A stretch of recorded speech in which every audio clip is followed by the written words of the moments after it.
You want answers? I think I'm entitled. You want answers? I want the truth! You can't handle the truth!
We're going to seize their yachts, their luxury homes, and other ill-begotten gains of Putin's kleptocracy.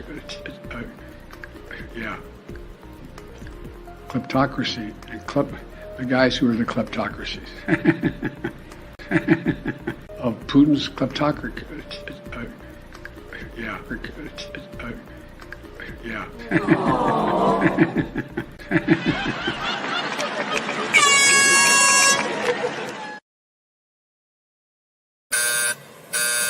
Proceed with caution.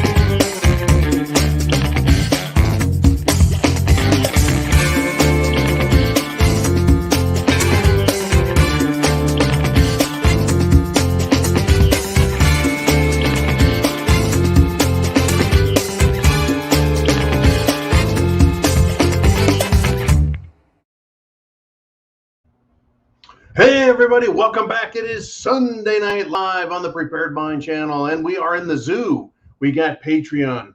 We've got YouTube. We're all together in this. Oh yeah, that sounds familiar. We're all into this together. Folks, it is hit the fan. And yes, we're all in the shit together. I'm here at Uman's Garage live with you guys. I had a great weekend. I hope you had a good weekend. I got lots of outside sun time, right? I put in some miles under my feet and I'm beat tired, but I tell you what, it's just beginning. And this happens all the time, folks. It's like there's no end to this. I've got a great show ahead for you guys, but guess what? I have a special guest star. It is you. You guys get to be the star of the zoo, folks. Yeah, you've got me behind a piece of glass, right? Throwing some peanuts and some popcorn and some stuff at me. That's fine. But you guys get to be the star of the show with your questions. Hit that super chat button up there, or the super thank you, or the PayPal donation, or the Cash App. And that's what we do on Sundays. I do a Q&A, question and answer. What happened last week? What's going to happen next week? What's going on this weekend? What's happened in every weekend past for the last 20 years? We're going to talk about it. It's all up to you guys. Follow the instructions here, right? There you go, right? Use the super chat donation button and get your question in. Do you want to talk about a person, an event, a place, a future? Do you have a comment? Whatever it is, it's your question to ask. Now, like I said, I've got a ton of stuff to talk about, but I want to make it your show. And we're going to start off with Darcy T, who loves to kick off every Sunday with a $50 super chat donation. Thank you again, Darcy. and we're right here. Folks, give this show a thumbs up. Hit the thumbs up. Do it now. The reason I say this is because I'll forget in a bit. And man, I totally messed up. I barely got the computer system going. I know that you're back in the back office right now. I did not shut down the comments. Normally, we've been doing this thing to keep the trolls out. You don't get to comment until you've been subscribed and subscribed for half an hour. But I did not get to that tonight. So we may have a few trolls step in the house. Folks, give them the treatment they deserve. Nobody likes trolls or bots or any of that. The other thing I'm going to ask is don't be afraid to send the URL address, the internet address for this video out. We've got our paid supporters on Patreon. We've got our YouTube zoo here, but this is always free. The zoo on Sunday night is always free for everybody live. But unlike Hillary Clinton, I admit that Sunday Night Live is pay to play. In other words, your question with a super chat donation gets to the top of the list. And it also funds the GTFB and SB, the Get the Fuck Back in America. And I am back in America, folks. I'm telling you, though, the RMZ this time of year is starting to sound really dang good. And it's your guys, your support, and reminders that we're all needed here in the United States of America, because what is happening to our country is unprecedented. It is unconscionable. It's unconstitutional. And it's unimaginably bad. And we all need to be here to defend our nation. Now, let's start with Darcy T's question. She says, good afternoon, John. I'll say good evening to you, Darcy. What do you make of this upcoming World Health Organization pandemic treaty? I'll tell you what, this treaty is in the forefront of a lot of minds. The idea that the United States government could cede or give over its sovereignty to another organization has a few problems. First off, I want to say that United States senators, it would require, I believe, 60 or maybe it's 66 members to vote on a treaty to pass it. It's not a simple majority, it's a super majority. And the Republicans are awake and they need to be reminded. Contact your U.S. senator and tell them there'll be no signing, no approving, no voting for a treaty with the World Health Organization to give them authority over matters pandemic. So yes, there's senators already opposed to this, and we need to help remind them and give them a little backbone. And remember, right now, this is a finger. We're using this finger to think. If they want to sign away our rights and sovereignty, this finger could turn into something a lot more dangerous to the old temple. Now, part two of my comment with regard to this, and I'm going to remain consistent with this. There is no law out there that violates our Constitution that can supersede it, treaty or not. For example, if there was a treaty being signed with the United Nations, and the treaty said that all Americans must give up their firstborn and allow them to be sacrificed, would anyone obey that treaty? First off, it's hard to believe a U.S. senator would sign it, but the U.S. senators have signed and done quite a bit that I'm like, where the hell are the U.S. senators? How can they sign this garbage? Okay. So yeah, something outrageous as that. Just because they signed the treaty doesn't make it right, lawful, or constitutional. And something as disgusting as that, right? How about this? World Health Organization says your daughters must be surrendered to the United Nations so they can be sent to other countries so that they can serve the leaders of other countries. Would you take your daughter to the airport because it's a World Health Organization treaty that our Senate signed? The answer again is no. And you have to illustrate the stupidity so you don't fall for the nuanced lies these people have. Anything that is unconstitutional cannot stand in and supersede constitutional law. All treaties must be in line with the Constitution first before any senator should ever agree with it. Period. And just because senators are fooled or idiots doesn't mean we have to obey. Any law that is unconstitutional, whether it's from this government or any other government, should not be obeyed. It shouldn't be dignified by calling it a law.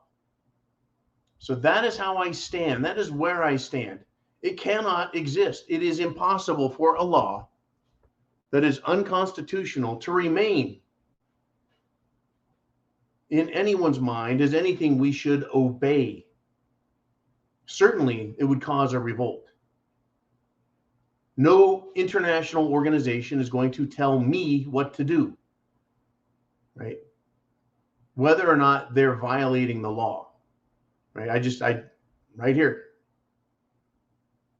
I will not be told what to do by a foreign organization. I don't like doing what our own damn government says. And the United States, Washington, D.C. government barely qualifies as a sort of government that anyone should follow. They're just a bunch of wrecks, folks, absolute wrecks. So thank you very much, Darcy, for the excellent super chat donation. She loves to start off every show with that to get the ball rolling. Sunday Night Live, it's the zoo, folks. You are in charge of the content. What do you want to discuss? For me, I want to discuss everything. We've got a lot of it out there, folks. Where do we go next? Right? What's on your mind? We've got a lot of things happening. I played that new clip from Mr. T at the beginning about Biden and baby formula. Right, that's right. We have the strategic reserves of baby formula. They're treating everyone in America as if we come last. Why should we trust the government? Why should we submit to the government? Why should we acquiesce to their presumption of authority? You know, they want to give our oil away to other countries. They want to kill our energy pipeline. They want to ruin our food supply, right? They want to, and I know it's a bit of hyperbole and it's a gross exaggeration, except it is satire to say that, you know, Biden's starving babies. How far do we have to go down this road? How long before you can go, yeah, it really looks like he is. That really seems to be what he's doing, because there's no other explanation for why he's done what he's done. Okay, now, while here in New Man Shop, I got a little bit of a different computer setup. So forgive me, we're going to do our very best to get through all this.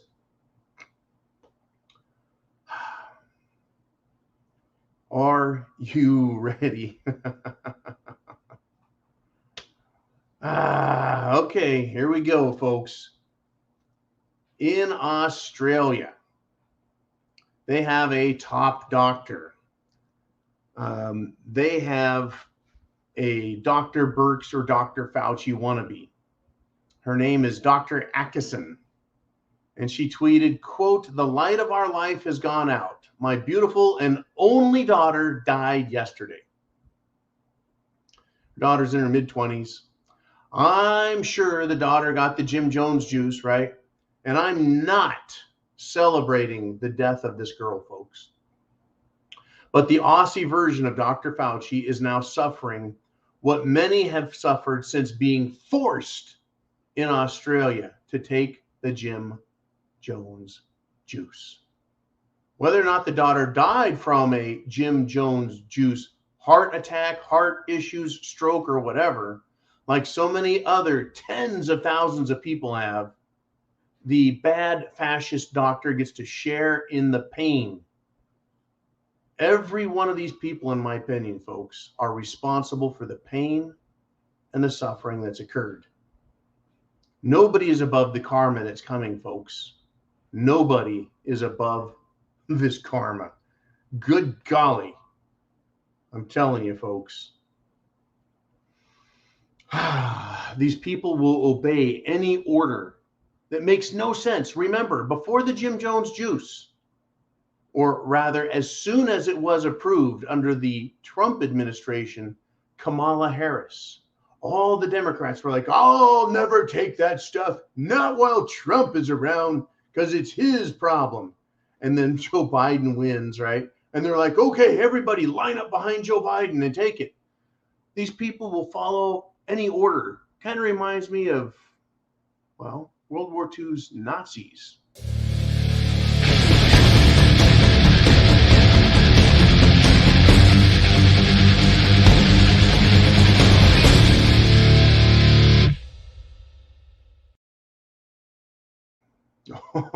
I don't think that's too far a stretch from the truth that they're terrorists. If they're disobeying the Constitution and they're using emergency powers to come after us, what are we supposed to think of them? Literally, how are we supposed to think of these people? Well, these dumbasses, I'm glad they're marching goose step style, head to nose, right? Nose to head, one in front of another, just lining up to get their Jim Jones juice. Now, in Pennsylvania, they have a Senate race.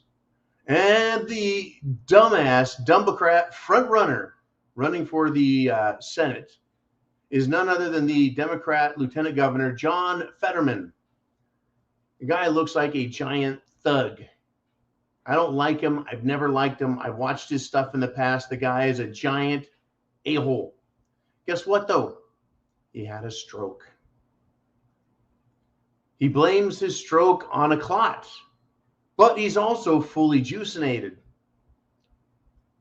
So this other, unassociated clot just happened to happen. Right, I'm not buying that. I do not buy, folks. I do not buy coincidence. Okay. Got some messages coming in here through the back door. Looking good. Okay, here we go, folks. Let's move on. I'm going to tell you what, we've got a lot to talk about.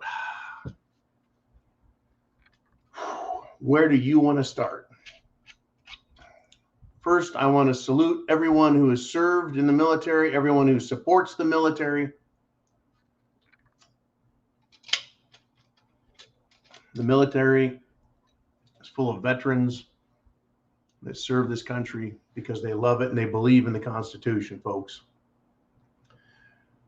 We want law and order. We want justice and we want peace. Now, here's some people, folks, that absolutely will not give us any peace. I worry it could begin to look like intimidation when it's at someone's doorstep. I'm someone. It's so funny. So does what Alito wrote. Looks the same way to me. Looks like intimidation. Well, and yeah, it's kind of the same thing. But it also shows Alito what it feels like to lose your freedom of choice. He cannot leave the house easily, so maybe that's a good lesson for them. Intimidation. Intimidation. Intimidation. He cannot leave the house. Cannot leave the house. Cannot leave the house. It's a good lesson. It's a good lesson. It's a good lesson for them. To lose your freedom. To lose your freedom. It's a good lesson for them.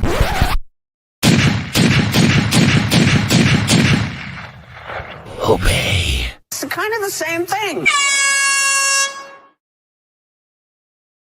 It's kind of the same thing, right? Well, guess up.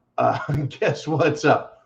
This weekend, they were planned, and I don't know how many went off, but they were planned over 400 pro-abortion protests, right? Kicking off the summer of rage.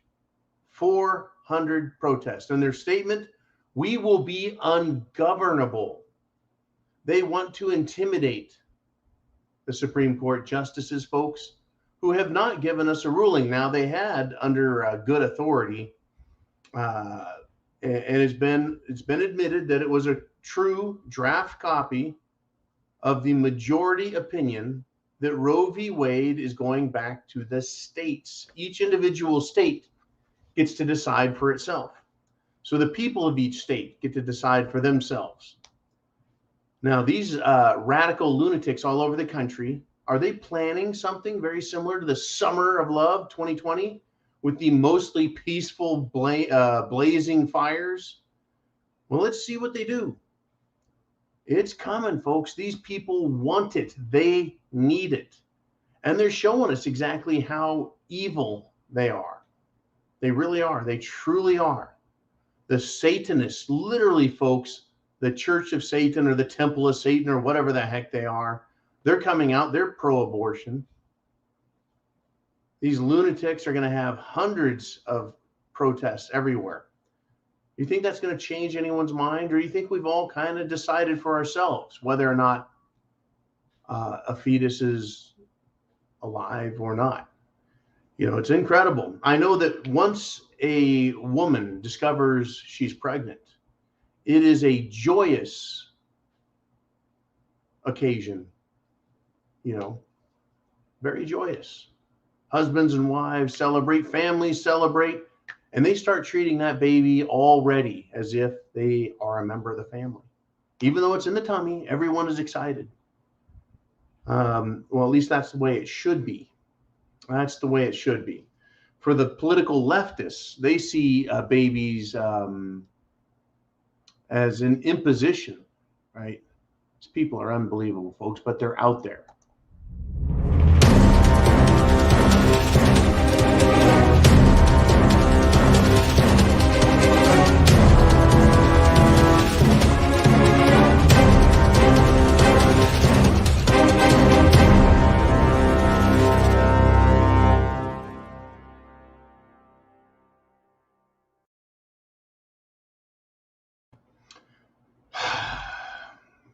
I want to thank Mr. T, who this week has done a number of new transitions and intros and topical pieces like that. Thank you, Mr. T, for all of that. It's been hard, folks. They're throwing everything they have at us all at once, but we can handle it. We'll take everything they talk about, everything they throw up, everything they throw out there, SHTF, and we'll make sure we understand it for what it is. We'll talk about it. This is why the Zoo, Sunday Night Live, is such a great opportunity. You get in your super chat, folks. Get your question, your comment, your subject, and we will go into great depth and detail to discuss things, to make it understood. See, what we can't have is we can't have a no opinion on stuff. Not at this stage. See, that's the way it used to be is, you know, I elected such and such and representative, or so-and-so is my senator, and they know what to do because they're a Republican, right? And so we would just let them deal with it and trust them. Well, the trust is gone. For me, it's totally gone because look what's happening to our country. Look what's happening to our country. Look what they have allowed these people that we're supposed to trust. We're having food problems, fuel problems, energy problems. We have some incredible, folks, incredible international problems that are happening right now.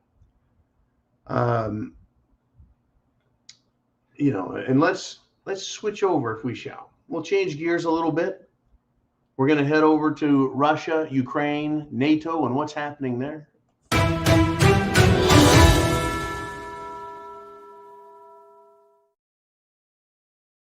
So Russia invades Ukraine. Those brutes and tyrants.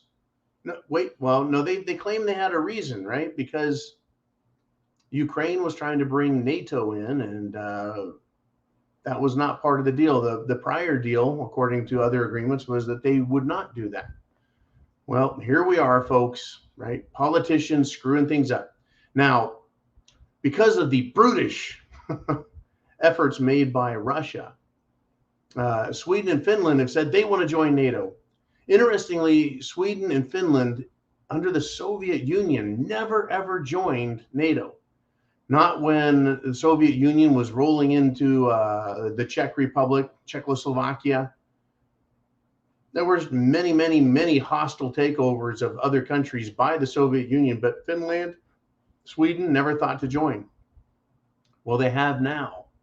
Right, Finland, and they've been told, hey, we're going to cut off your energy supplies coming from Russia. That's what you think you're going to do, right? We're not going to have you park nuclear missiles on our border and then tell us, you know, we have to sell you gas or energy or anything else. But then this happened. Turkey steps up, right? the nation of Turkey. And they said, no, no, no, this is no good. You've got Kurds up in Finland and Sweden, the PPK and these other terror organizations. It's funny, folks. Turkey has laid out their demands over the outrageous, they're calling it outrageous, request to join NATO. Now, here's the deal, folks. Turkey has the second largest military, in NATO. See, Turkey, I don't even think Turkey's part of Europe. I guess they might be. I think they're more like Eurasia, but they're not. NATO is North Atlantic Treaty Organization. What part of the Atlantic is NATO on? Or what part of the Atlantic is Turkey on, rather? It's not the North Atlantic. You know, it's incredible. But Turkey's foreign minister today came out, Milvet Cavusoglu, and I butchered his name, not intentionally. I just don't know how to pronounce his name. He told NATO diplomats in Berlin that the Scandinavian countries, Sweden and Finland, are unacceptable, right? They're unacceptable and outrageous, this idea that they should join or could join NATO, because they have supported the Kurdish rebels who have been waging war against the Turkish state since the 1990s. Isn't that fascinating?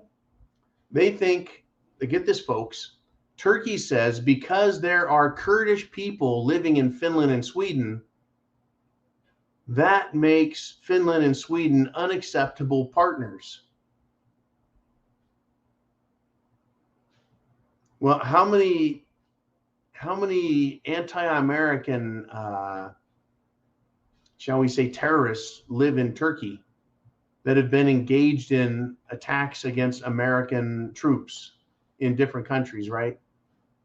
Should we not allow Turkey in? Right? It's just incredible, folks. How many terror organizations there are out there, right? Again, this is more from the Turkish Foreign Ministry. He says, these are terrorist organizations that have been attacking our troops every day.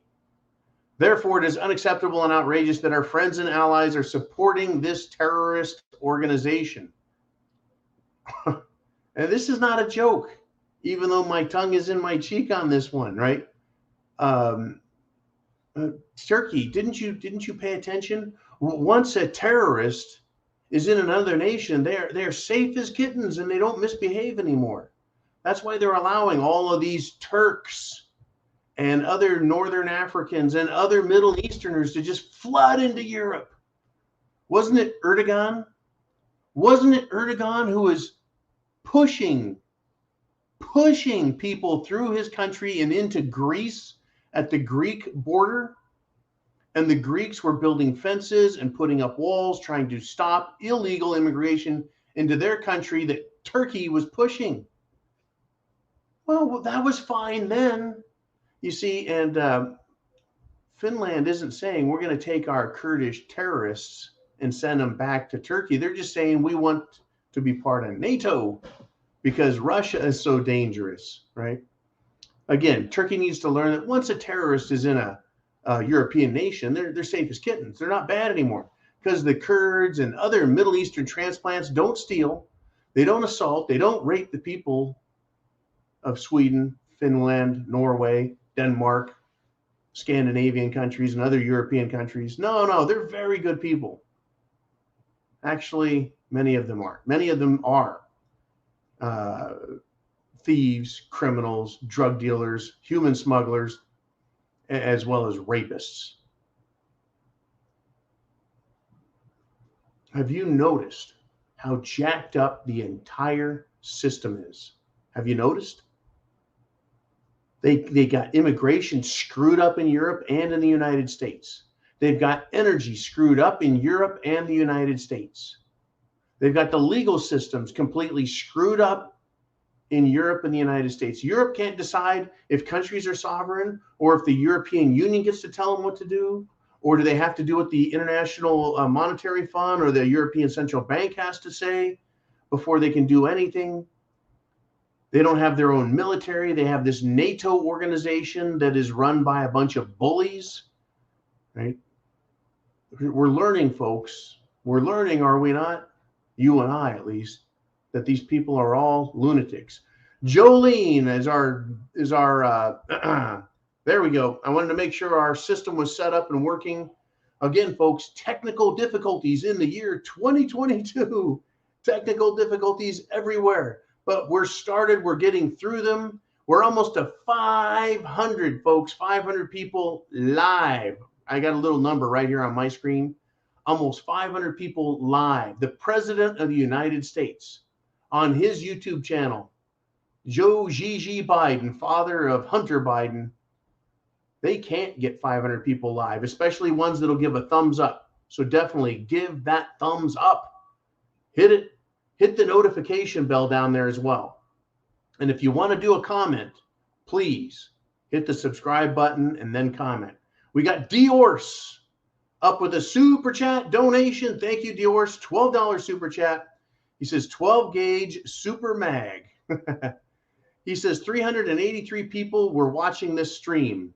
This makes me think of the 383 Chevy Stroker.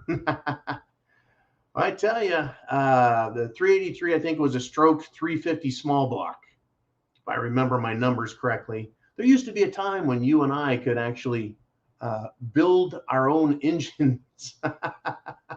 Do you remember that stuff when we could build our own engines and we had we could tune up cars? Unbelievable. The days, how they changed. Thank you, Diorce, very much for the flashback to a better time when our cars made sense and our politics made sense. We knew who the bad guys were. There was never any question, right? Because America was so good, right? And we knew who the enemies were. They're mowing down their people. They wouldn't allow free speech. Remember Tiananmen Square, folks. Remember Tiananmen Square. There were some Chinese students, and they wanted to protest. They wanted free speech. And so they went to Tiananmen Square. And the Chinese government came in with tanks, and they slaughtered everybody. There's that iconic photograph of the Chinese student, a young man standing in front of the tank, blocking it. And nobody survived that, folks. Nobody. And the world was outraged. Free speech, man. Free speech. You can't stop it. We all get to say whatever the hell we want, whenever the hell we want to say it. And you can't stop us. Free speech is universal. And then back in the 60s, we had those stupid hippies. Hey, man, we get to say whatever we want. Free speech. It's a constitutional right. Today, look where we're at today, over 20 years after Tiananmen Square. We have our own governments in Europe and even in the United States of America. Whether it's local scumbags or governor scumbags or federal scumbags in Washington, D.C., the political left is saying there's a limit to free speech. Free speech is wrong. We have to control free speech. This channel right here, the Prepared Mind channel, we have been going since December of 2013, folks. That's a long time to be coming at you from the Prepared Mind studio, no matter what state or continent I'm on. It's a long time. Do you wonder, right, where we're heading? It's not a good place. At first, I could say whatever the hell I wanted. And then they said, wait a minute. All those people out there saying what they're wanting to say, it's having the opposite effect that mainstream media wants. So they need to control us. And folks, back in 2013, they were already controlling us with this political correct crap. It was about 20 years old at that time. They were saying, you can't bully. You can't bully and tell other people that they can't be gay or whatever, you know. You can't bully other races. That's wrong. Right? It's illegal and it's wrong, but now it's okay to bully people as long as you're a political leftist. It's okay to pick on people because of their race and to go after them and try and destroy them and destroy their lives. It's okay now, as long as you are a Democrat, as long as you're a communist or a socialist, as long as you support the regime in Washington, D.C. Unbelievable where this country has gone. Oh, but that's fine, right? Get your super chat donations in. If you've got a topic you want to talk about, hit that button, put your question, your comment, your statement, your subject, and we'll get into it. For now, though, we've got Zelenskyy again. Voldemort Zelenskyy, the supposed leader of free Ukraine. The reason I laugh is Ukraine was never free, folks. Under Zelenskyy, no.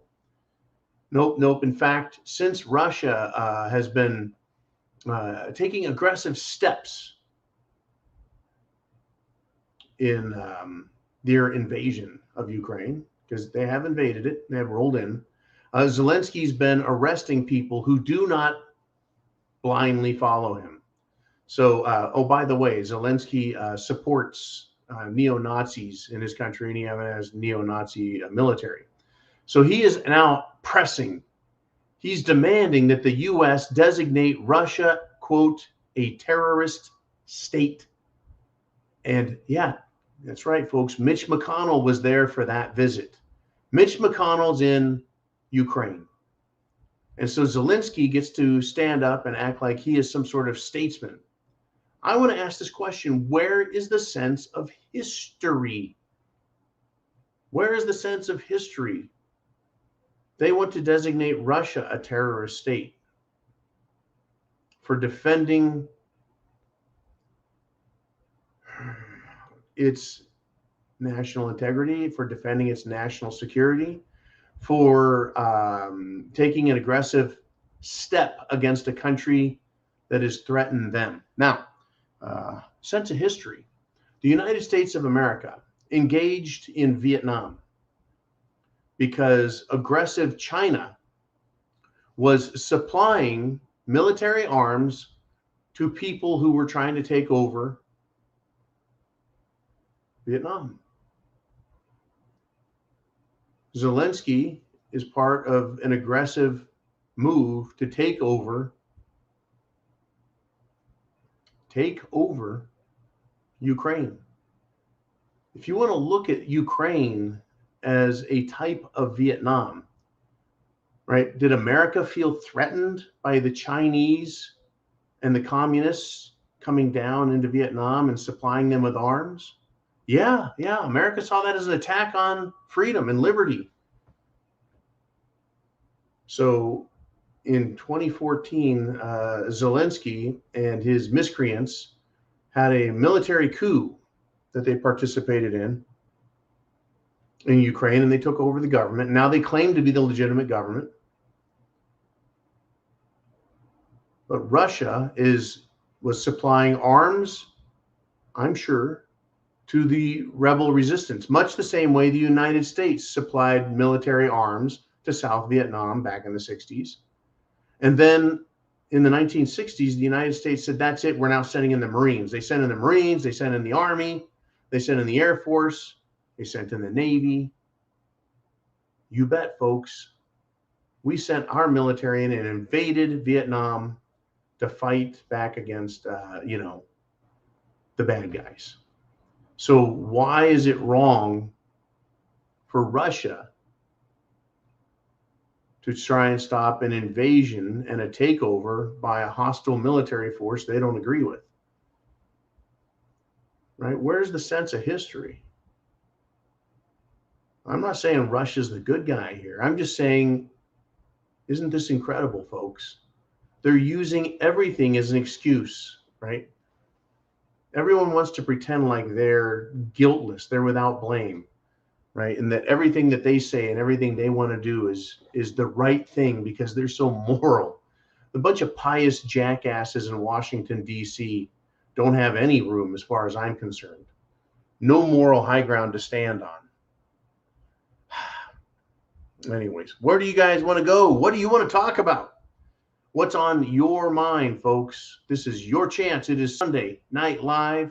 We're 40 minutes into our typical 2-hour show. We're over 500 people live, and we've got a lot to talk about. In this country, we make an awful lot of food in the United States of America. Other countries aren't so lucky. They're not so lucky.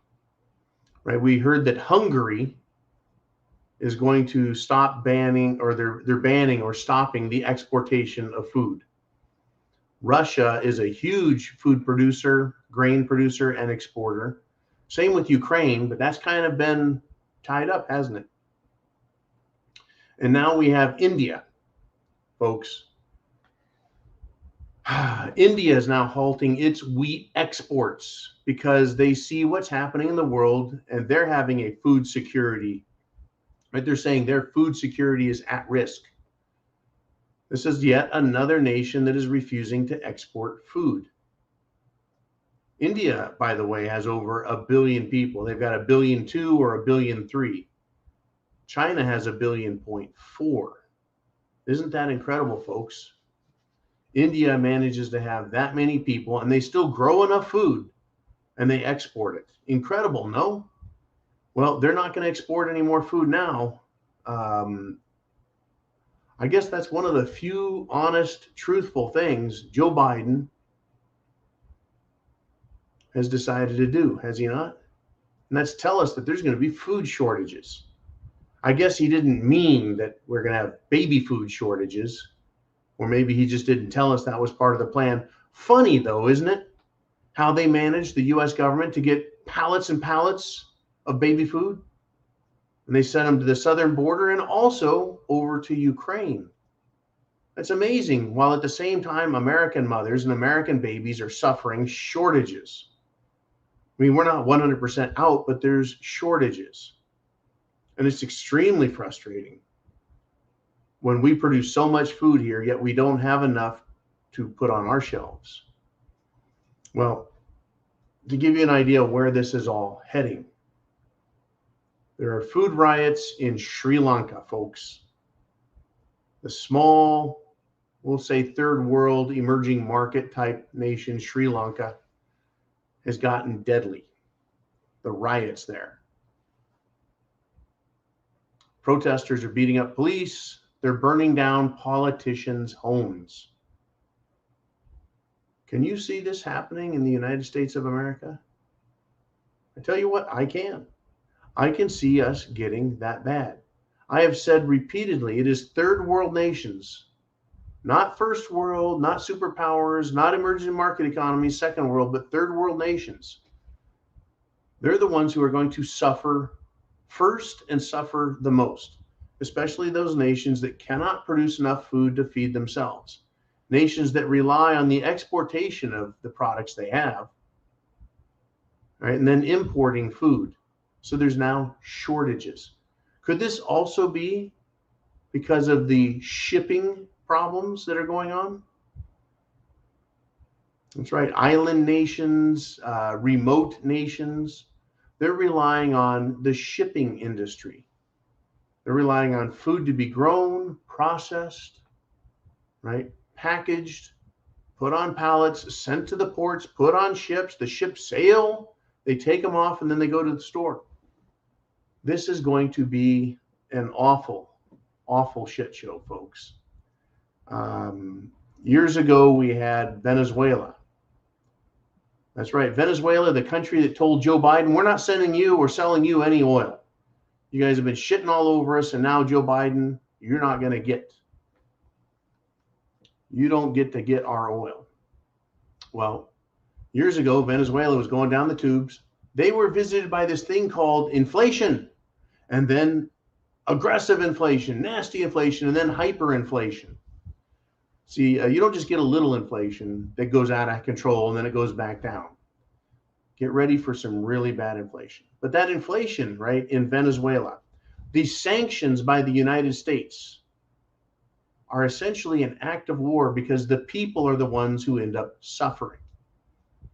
In Venezuela, the people suffered. They were short of food. They started eating pets. They started killing other people's livestock. The government, though, the government of Venezuela, they had food warehouses for themselves. Remember, the government will always take care of itself first. You bet. So Sri Lanka, I bet the government has plenty of food. I bet they do. But we're going to see that here in America, folks. Not as bad, but it could get that bad in some areas. Not as fast as the rest of the world. Get ready. We'll hear a lot about a lot more countries. We got Crispy Bacon in the house with a $5 super chat donation. And he says, Buffalo shooting yet again. A clear example of an incident that would never happen if constitutional carry was a nationwide protected right. That's a great opinion. And I tell you what, Chris, a lot of people share that one with you. Yeah, this is crazy. The states where they have either constitutional carry or very lax concealed weapons permit, where it's easy to get, where you don't have to jump through a bunch of hoops and kiss the government's ass. You know, those are places where the criminals look around and they go, I don't know, that house, and that house, odds are they've got guns there. So home invasion robberies are down in states like Texas and Florida, while in, shall we say, liberal scumbag enclaves like California, Illinois, and New York, or at least New York City, right? It's more common. And on the street, people are a lot more polite when they drive around in states where people carry firearms. And then criminal actions. There are numerous, folks, dozens and hundreds of examples where people who are constitutionally sticking up for themselves, the right to self-defense, enshrined in our Second Amendment, enshrined in common law, folks, right, is proven to be beneficial. But Buffalo, New York, wasn't a good place. There was a mass shooter there, right, over the weekend. And this guy in his manifesto cited a, quote, great replacement theory, right? He talked about a great replacement theory. Now, a lot of people have said, hey, number one, this looks and smells like a nice big fat false flag, a huge distraction, scare people. And the Biden administration has talked about wanting to dig into the Second Amendment. Number two, the media finally has their white racist murderer. That's right, the person that committed this heinous mass murder, 10 people and several others shot? Oh yeah, he's a white kid, a white young male. And the media had no problem, right? Because they could, number three, come out and say, this is a racial hate crime committed by the man, right? This is obviously, right? The guy made a bunch of racist comments, right? We'll get into that in a second here, though. But see, the media was all over. It's a racial hate crime committed. But the man who drove through white grandmothers and white children at Christmas was not called a racial or racially motivated hate crime.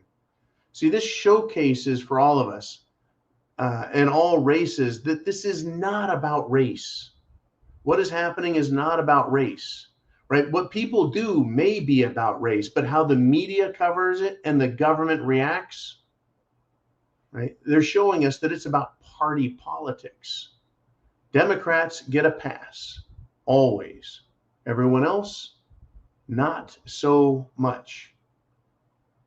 Now, back to this shooter, right? He uses Nazi symbolism. Specifically the Black Sun or the Thule Society, Thule. Some people pronounce it as Thule, but it's Thule. Anyways, he's using Nazi symbols and symbolism. And let me remind you, that's the same symbols and symbolism that are used by the Ukraine army, which is also neo-Nazi. Seeing a few similarities here, folks? Seeing how you can't trust what these people think? And here's number 5 about our Buffalo mass shooter. Apparently, he is about authoritarian government. Yeah, that sounds a lot like Nazis. He is a left-wing nut. That's right, folks. He isn't a right-wing white supremacist. He's a left-wing ding-dong, right? He's not a patriot. He's not a constitutional American. He's a left-wing screwball who is, I don't know, a lot of people say he sounds like a mind-controlled toy, a mind-controlled puppet. How many of these have we seen now? How many? It's incredible. Thank you very much, Chris. That's a very touchy subject. We got Crazy Uncle checking in with a $5 super chat donation. Thank you very much for that super chat donation, Chris. Crazy Uncle, he says, prepper tip, fill your tanks now. I'm not going to get into how I know, but East Coast especially, you will thank me later. No trucks, no food.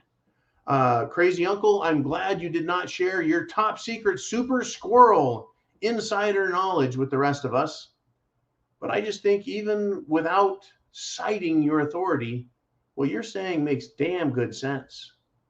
Damn good sense, because right now we're being told there's going to be shortages of diesel fuel on the East Coast. There will be shortages and rationing of diesel fuel. Really? Now, when they take a barrel of crude oil, folks, they take the barrel and they put it in a giant tank and they heat it up.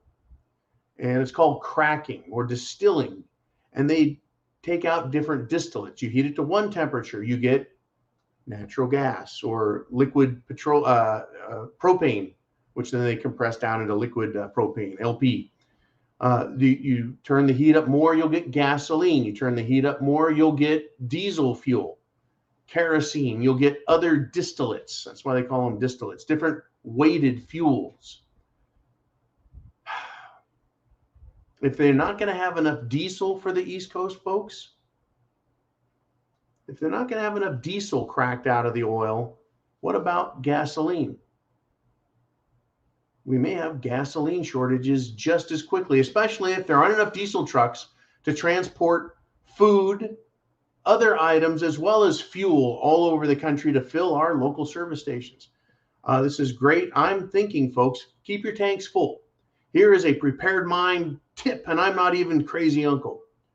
Never let your tank get below 50%. Treat the half a tank as if that's the empty mark. You're going to have to fill it up anyway in the next couple of days. May as well fill it at half full and keep that tank topped off. I don't ever let my vehicle get below half a tank. And tell you what, I actually start getting a little nervous, because if your vehicle can go 400 miles, half a tank is only 200. Is 200 enough to get you from where you're at to where you need to be in an emergency situation? Very likely it could be. The second part of this is storing fuel at your home. If you can do it safely, it is highly recommended. Right, 2 5-gallon cans ought to be enough to top off any vehicle, truck or car, if you're keeping your fuel tank half full or more. And I would like to think of this as the fuel tank is half full. I'm a half full kind of guy instead of saying half empty. It's not good what they're doing to our country, though, folks. Thank you, Crazy Uncle. That is a superb tip and a great topic. Get prepared, folks. Food, water, shelter, clothing, medicine, means of self-defense, and a plan. We're over 600 people live. And for everyone that's shown up, hit that share button. Share this address up here, the URL, internet address. Share it with other people. This is Sunday night. We are live right now. We're live on Sunday night, and everybody can participate. Hit that super chat button. Give me your question, your comment, your statement, your sense of humor. Stump the John, right? Whatever you want to do. It's your show. This is your chance to bring out topics that I miss, or I don't talk about as much as I should, or I don't get into as deep. This is where we drive deep on stuff. And Derek B checks in with a superb $25 super chat donation. And he says, Derek B says, thanks for everything over the last several years, John. I have been with you since your earliest channels and whiteboard talks. And by whiteboard, he means the board of truth. And I'm really, gosh, I really want to, I've got my board of truth back, folks. I just have to get it ready and start doing presentations with it. I think I'm going to do that. Anyways, he says, I've been with you since those channels and those things. 15 years monk now, and I'm glad I don't have baggage for what's coming. This plan is over 1,000 years old. And when he says this plan is over 1,000 years old, thank you, Derek. I'm with you, and I know exactly what you're talking about, this 1,000-year plan. The plan may be even older than that, 2,000, 3,000, 4,000 years old. This plan has been shared, folks, by every empire that has ever existed, by every rich person who discovered that their wealth is substantial enough that they can affect government decisions. That's right. These people have been around, and then they coordinate with other rich people, and they go, hey, you and I, we can go in there and we can start telling this government what to do. We can give them money. We can extort them. We can find out what they've done wrong and then use that against them and make them vote for things the way we want. This plan is called world domination. And many empires have come and gone trying to get to the point where they control the entire world. Now, the Persian Empire, it's a huge empire, incredibly vast, powerful, military. They failed because of corruption. The Roman Empire, they failed because of corruption. I think it was Aristotle, or was it Socrates, talking about the Greek Empire. He said, great empires always start as a republic and always fail as democracies. That's a it's not a direct quote. It would be a paraphrase. They start as republics and they fail as democracies. Right now, folks, well, we had to go through several more empires, the Ottoman Empire, the British Empire. Now we're in the Anglo-American banking cartel. It's not very fancy sounding, is it? But yeah, this plan, it's over 1,000 years old, well over 1,000 years old. This idea that the rich can own everything and we own nothing. They can tell us what to do and claim to be our masters. And we'll accept that and be happy with them owning everything and telling us what to do. I don't know whatever gave them the idea that we would be happy about it, unless they put us through so much pain and misery and suffering. So much pain, misery, and suffering that, right, when they give us a little relief, they make things a little better. They're like, here, have some food. We've got food now for you. They do that. Then everyone's like, oh, thank you so much. We'll do whatever you say. Right? The Soviet Union, the evil empire coming out of Russia. Now, Russia is no longer communist Soviet. Russia is now quite a bit different. But they went in and they starved their own people. They took their food, starved their own people, and then slowly gave them a little prosperity back and said, see, you're doing a great job as communists now. That's what all evil, dirty empires try. They try to take control of everything. They punish the people mercilessly, causing famine, disease, war. And then they stop all that and say, everyone, are you going to be happy now with the little bits we're giving you, the crumbs? Thank you very much, Derek B. We're going to keep an eye on this new world order, this thing that George H.W. Bush, President Bush, back in 1988, 89, 90, 91, back then he talked about the new world order and how it was the long-held vision to create. They never quit, folks. They never gave up, and now they're initiating the start of that. It's called the Great Reset, and it's upon us, folks. It's upon us. Boy, I tell you, get your super chat donation in. Super chat donations over here, and we're going to talk about what you want to talk about. And now Tony Benang is on with a 556 super chat donation. 556 is one of my favorite numbers, and he says, my timing is impeccable lately. Sending a little 556 your way, John. Thank you, Tony, very much. 556 is a great number. And when I talk about 556, that is the number of the #1 freedom seed in America. The 762 is also extremely popular, but the 556 freedom seed, you're going to need food, water, shelter, clothing, medicine, means of self-defense, folks. You need those things. We're getting a look around the world as they pull their great reset and start it. We're having food riots in Sri Lanka, huge problems in Pakistan, massive issues throughout the Middle East with food, Africa, problems, fuel, energy, electricity. Look at what's happening in Europe. fully civilized, first world economy, first world banking system, Europe, the seat of all whatever the hell they think they are the seat of. They've screwed up their entire energy grid. People are cold and their governments are saying, put on another sweater. Brilliant. Then they start a war with Russia, who has been supplying them with what little energy they have in the form of coal, oil, natural gas, and uranium. People are idiots, folks. Idiots. So you need to protect yourself. Plant seeds of freedom. Get plenty of 5.56 for yourselves. That is such a good topic and an important one. And I'll tell everyone right now, this is America. This is the United States of America. You can buy food for an emergency. You can make sure you have water filtration. And you can get your own self-defense. We have people, folks, all the time, right? All the time, standing up for themselves. And Democrats want to punish them for it. And the mainstream media wants to hide it. And as Crispy Bacon said, right, if more people were armed, if more states had constitutional carry, there would be a lot less crime, because all these criminals, they fear the people. They don't fear the police. Isn't that interesting? Because they've decided to be criminals.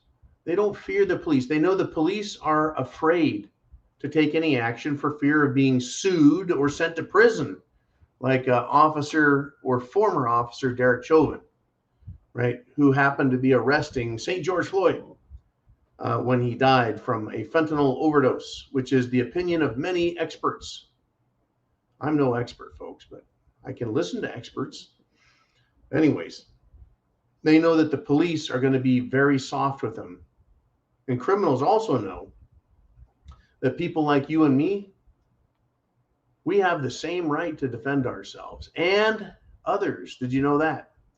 You have the opportunity, you're not demanded by law to protect others, but you have the opportunity. If someone else is in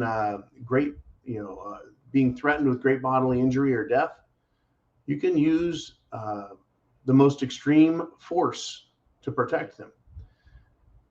A lot of states don't like to tell their citizens that. Isn't that interesting?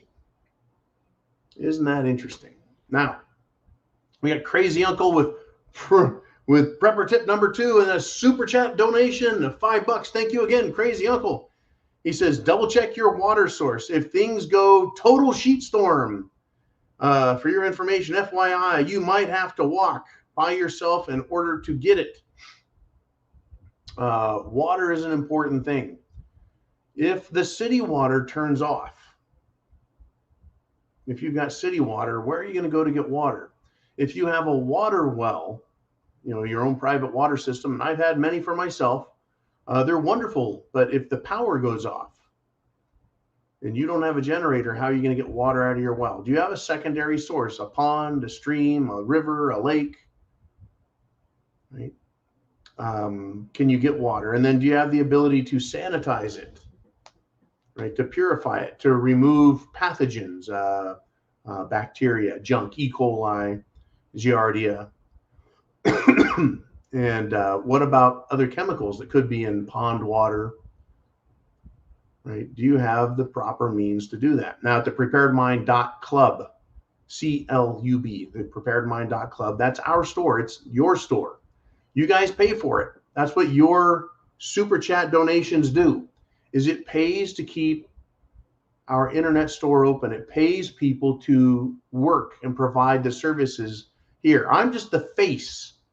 There's people behind the scenes who actually work, and it helps take care of them, folks. So your donations matter, but the preparedmind.club is there for you so that you can get food, water, shelter, clothing, medicine, and means of self-defense there. And by medicine, I mean antibiotics. By medicine, I mean the anti-cerveza bug drugs. There are doctors that will prescribe them, folks, via the internet. So we're not doctors. We just provide a link to get you over to those doctors to get medications as preventative, as early, early symptomatic. You start showing the symptoms of the bad stuff, so you start treating yourself. You don't wait, as I was actually earlier today talking to Crispy Bacon. He's like, I can't believe this. They're saying wait until your kids are super sick and then go to the doctor.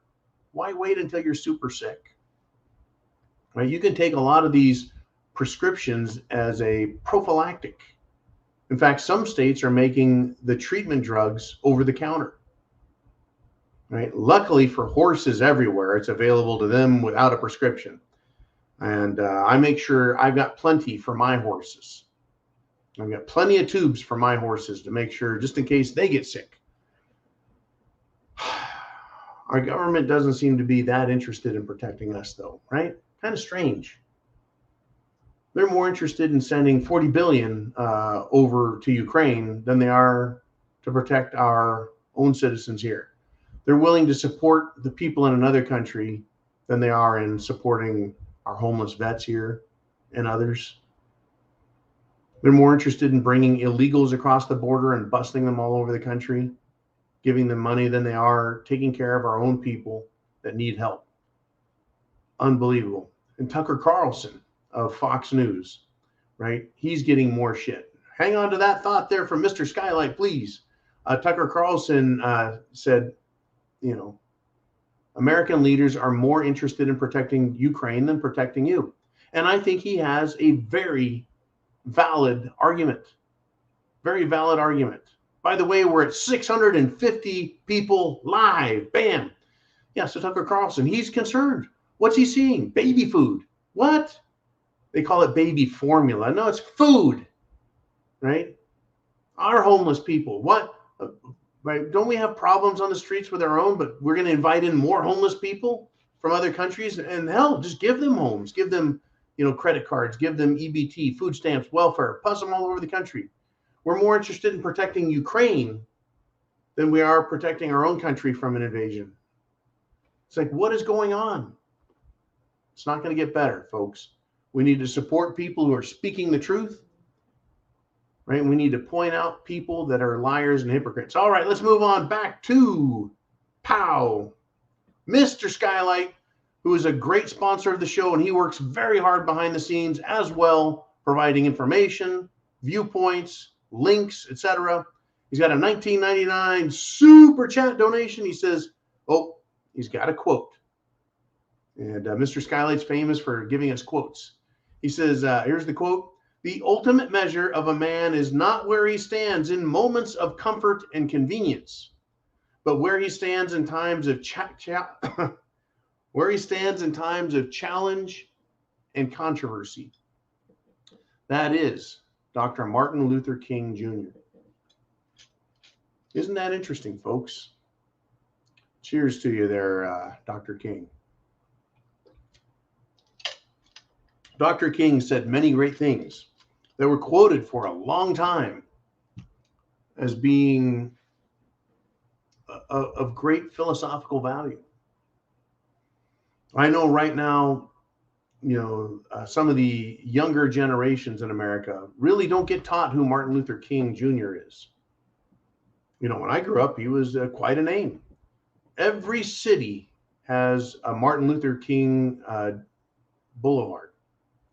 I haven't seen a city that doesn't have a street named after the man, who was a big part of the civil rights movement in the 1960s. And it was the Democrats who opposed Martin Luther King Jr., who opposed the civil rights movement. It was the Democrats who opposed equal rights for minorities, blacks, Hispanics, etc. It was the Democrats, folks, who blocked the Republicans from passing the civil rights laws. Who do we have now that wants to violate our civil rights?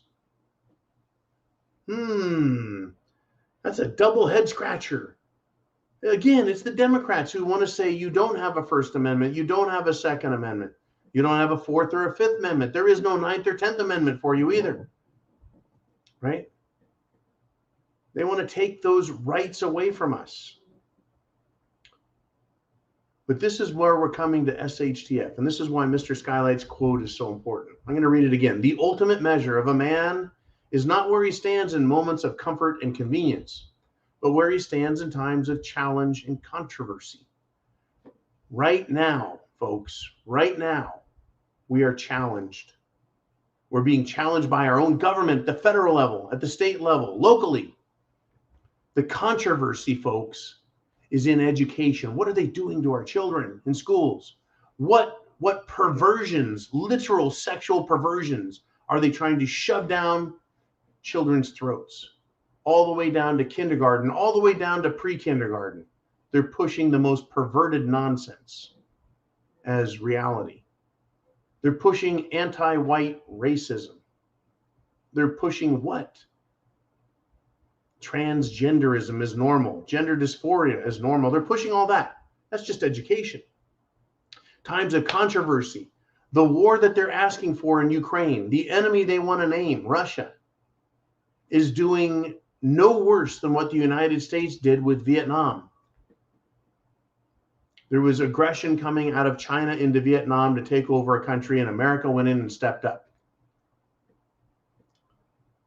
You could say there was NATO aggression pushing into Ukraine, using the government there to bring it in, and Russia didn't like what they were seeing, and there were atrocities, folks, apparently by both sides. You know, where do we stand in times of controversy? I stand on the side of freedom and liberty. I know you guys stand there as well. And it is a struggle trying to figure out who's lying and who's telling the truth. Is one side moral and the other side not? Is one side better than the other? Does one side have a case that stands the scrutiny of reason and critical thinking while the other side fails? It's crazy stuff, folks. It's absolutely crazy what is going on. I mean, you want to talk about some crazy shit. Are you ready for this? Get ready for this. Oh, by the way, we're past the hour. We're at about an hour and 15 minutes. We go 2 hours. So if you got a question, you got a comment, you got a statement, get it in now. Make that super chat happen. Hit that button up there, and we'll get to it, folks.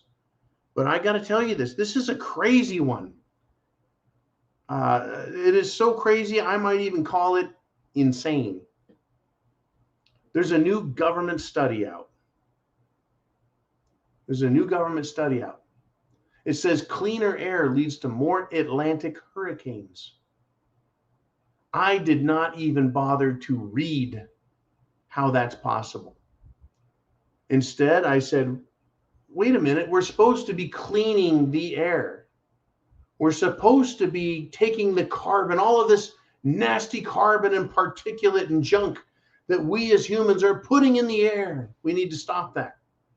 We need to clean up our environment. I'm all for clean air and clean water, folks. But now they're saying cleaner air is more hurricanes. Well, look out, Florida.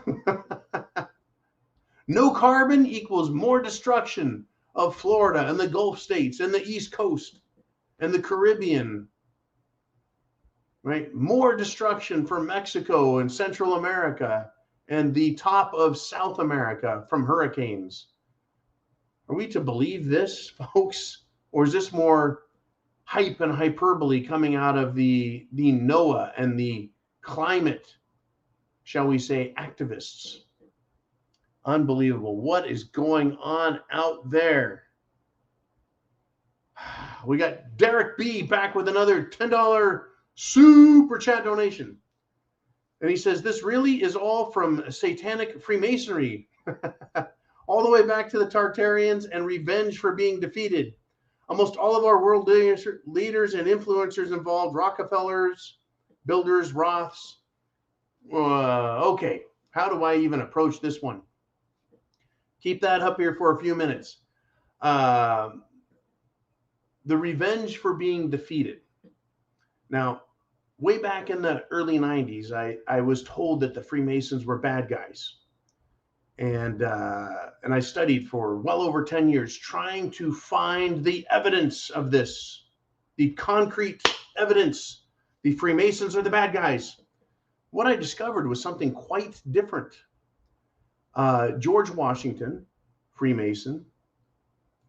In fact, the founding fathers, a terrific number of them signed the Declaration of Independence, Freemasons. They wanted us all to be free. The Freemasons did.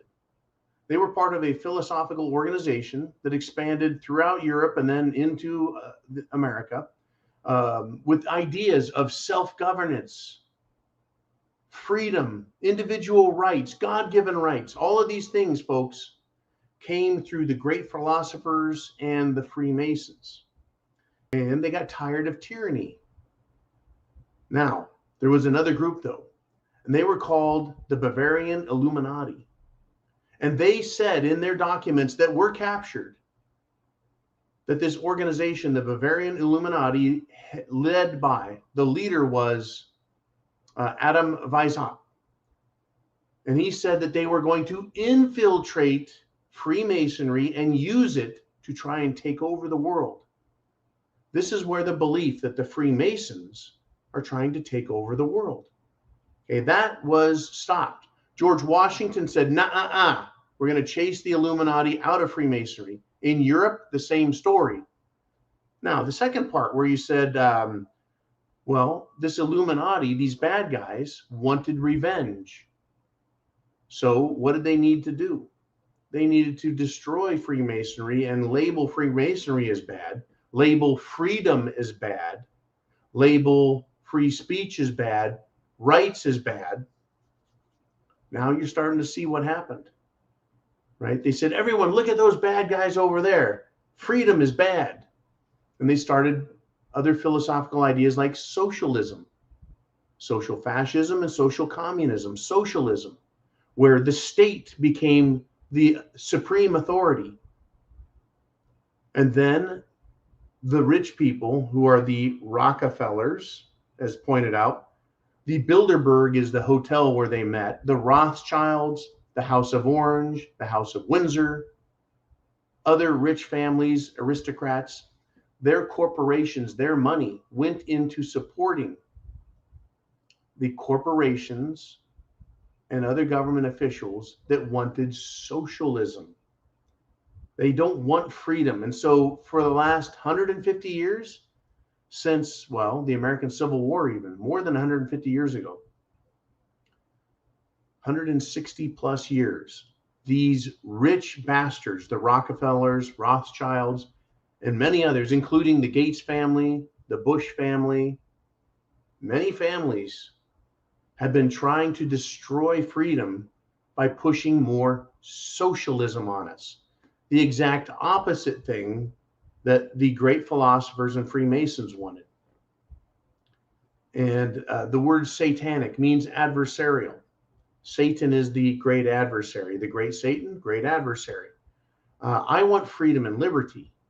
I don't want, right, totalitarian government and slavery. I want freedom and liberty, right? Who wants slavery? Who wants totalitarian government? Well, the rich bankers, the rich corporations, the rich aristocrats that still are out there, folks. They're still out there. It is satanic or adversarial. I don't really blame Freemasonry because, well, George Washington, Paul Revere, Sam Adams, John Hancock. There were thousands of Freemasons who fought against the English for freedom, for liberty. The Freemasons wanted freedom and liberty. Quite different, folks. When you look at it from who were the characters that wanted freedom and liberty and who were the characters who wanted big government. And where are we today? Who wants big government? The woke corporations, the Democrats, the rich billionaires in the banking system. Who supports Hillary Clinton? Evelyn de Rothschild. Who supports the Democrats? The Rockefellers. Who supports, right, the Jim Jones juice system? The Bill Gateses. Who thinks Zelenskyy is the new Winston Churchill? George W. Bush. Right? That group called the Freemasons that is having a pancake dinner this weekend to support charitable events. I'm not worried about them. I'm worried about the people with real power and authority. Real power, real authority. And I'm not worried about the Moose Lodge or the Elks Lodge. I'm not worried about the International Order of Oddfellows.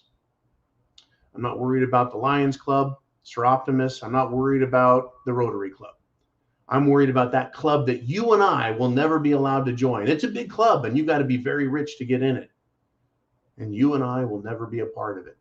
If you get an invitation to attend the Bilderberg meeting, let me know, because it's probably a mistake.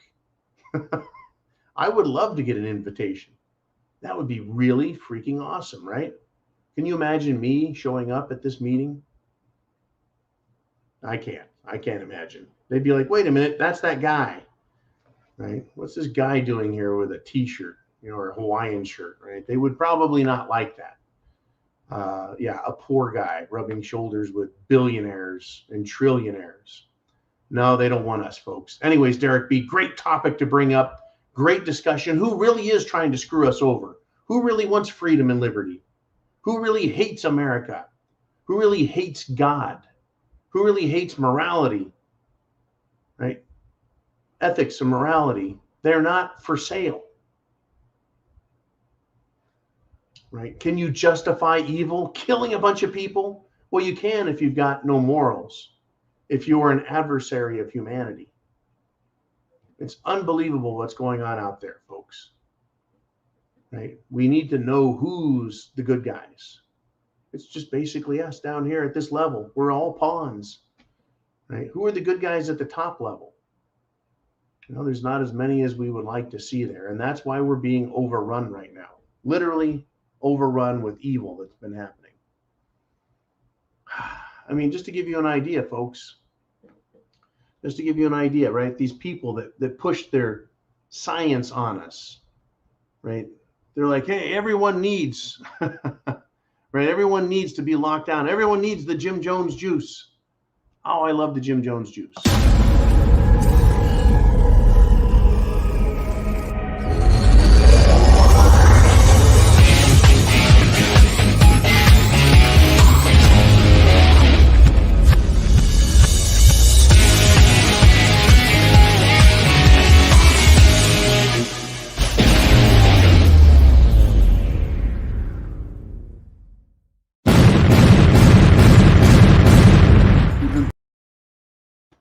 There it is right there. Drink that Jim Jones juice. Folks, a huge lockdown advocate has now admitted, well, the negative impacts of the lockdown were never considered, right? How do we get people like this in power? How can someone have the power and authority to recommend that an entire nation locks itself down? We're not talking about maybe a school classroom or a small town, a place that's really in big trouble, right? Who has the power to recommend an entire nation locked down? A nation like the United States of America, or a nation like England, right? Civilized nation. How do we get people in power that didn't consider the negative impacts of their decisions? First, folks, they get in power, and then they scare everyone, then they punish them, then they lie some more. Next is more lies and then threats if people don't obey and get their Jim Jones juice, right? So I asked myself, how do we get jackasses, jackals, idiots like these and others like Birx and Fauci scum? How do we get people like that in positions of power? Where do they come from? Well, number one, they get a college degree. Now they're a certified smart person. That's what a college degree is. I think Uman somewhere in this shop has some certificates saying he's certified smart. Well, these people get a college to certify them as medically smart. And then they use their family influence to get in cushy bureaucratic jobs.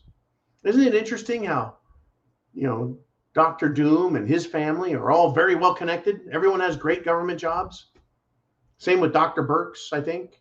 Same with every political family.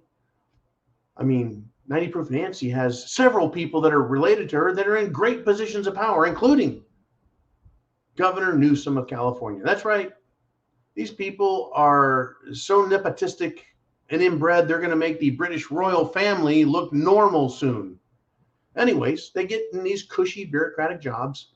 And then the first thing they do to make sure that they keep their job is to sell out immediately. And they speak whatever political lie is convenient and assures them with a good career and lots of wealth. And then step 4 is to repeat step 3. no matter how immoral, unethical, or illegal the actions are. And that is to sell out and keep selling out and keep selling out. Right? So this idiot in England, right?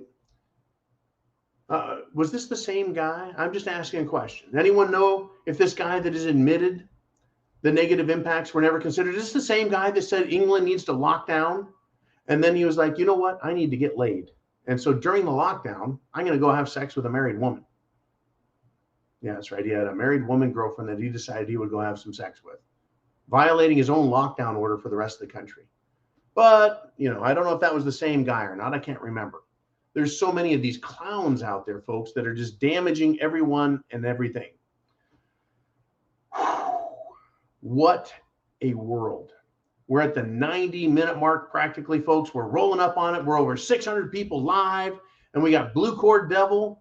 And he's here with a 762 super chat donation. Blue Cord Devil, I always love your opinion, your questions. And he says, cheers to you, brother. Missed your toast to vets. Well, the good news is was it 2 weeks ago? I think it was 2 weeks ago. There was a very generous donation and a commandment. John, get a good bottle of scotch. And so I've got a very good bottle of 18-year-old Scottish water. Folks, I want to toast veterans of America and indeed veterans around the world who fight for their morals, virtue, for their countries, because they believe in freedom, they believe in their country. It's good to love your country, right? I'm sure Vincent Boyle in Belfast, Ireland, I think he probably loved his country and served it that way. Same with us in America. Nobody's perfect, but we love our country. So cheers to you. God bless you. God bless the country. God bless freedom, liberty. You know, the United States Constitution has stood the test of time and served us well. So like hell, I'll abandon it now. Semper Fi.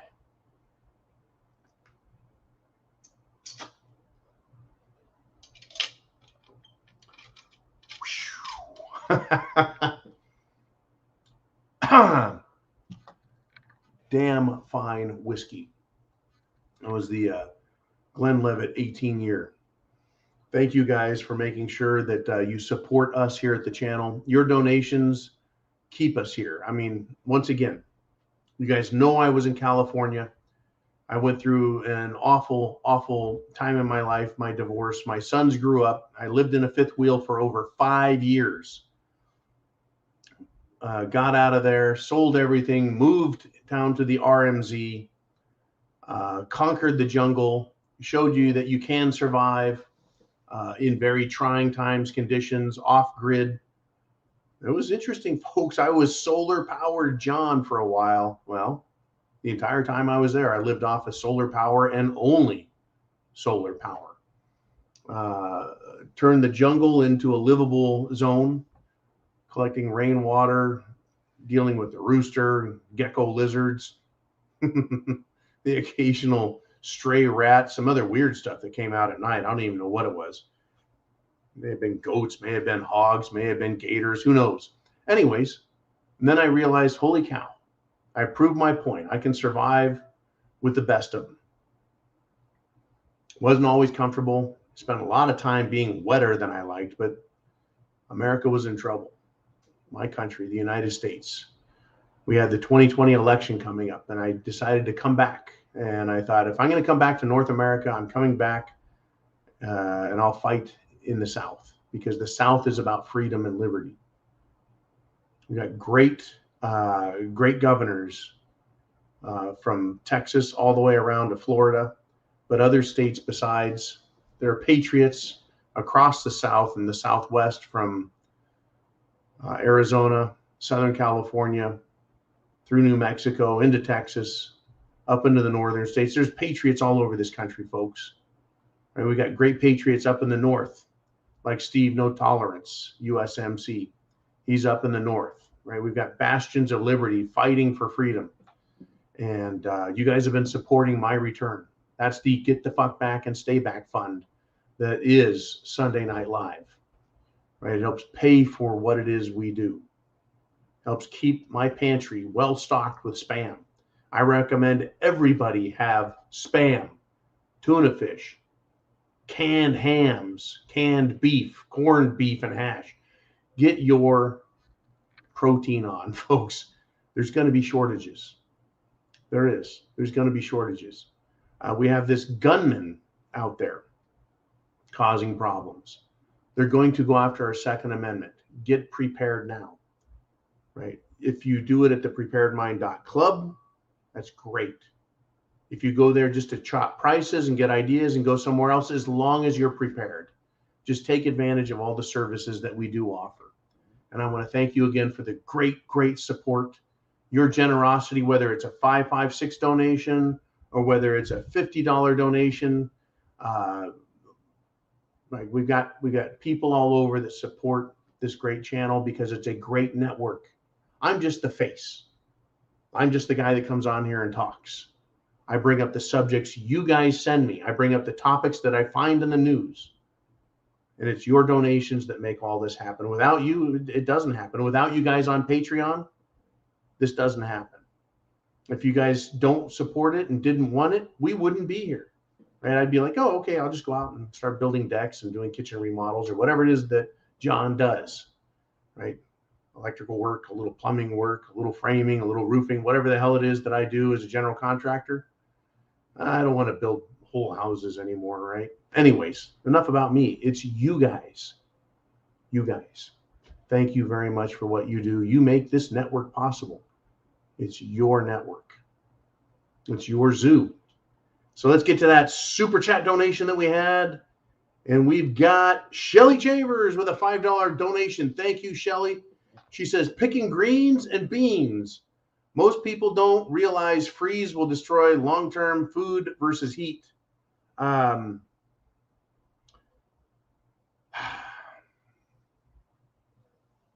Having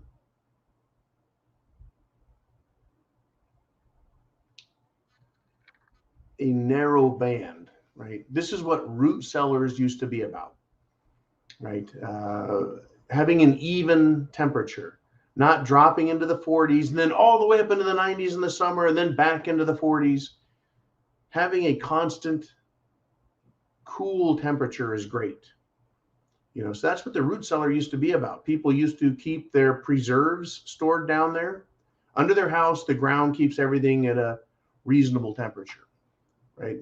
Typically cooler in northern climates and not quite as cool down south, but they still have root cellars. People used to preserve meat.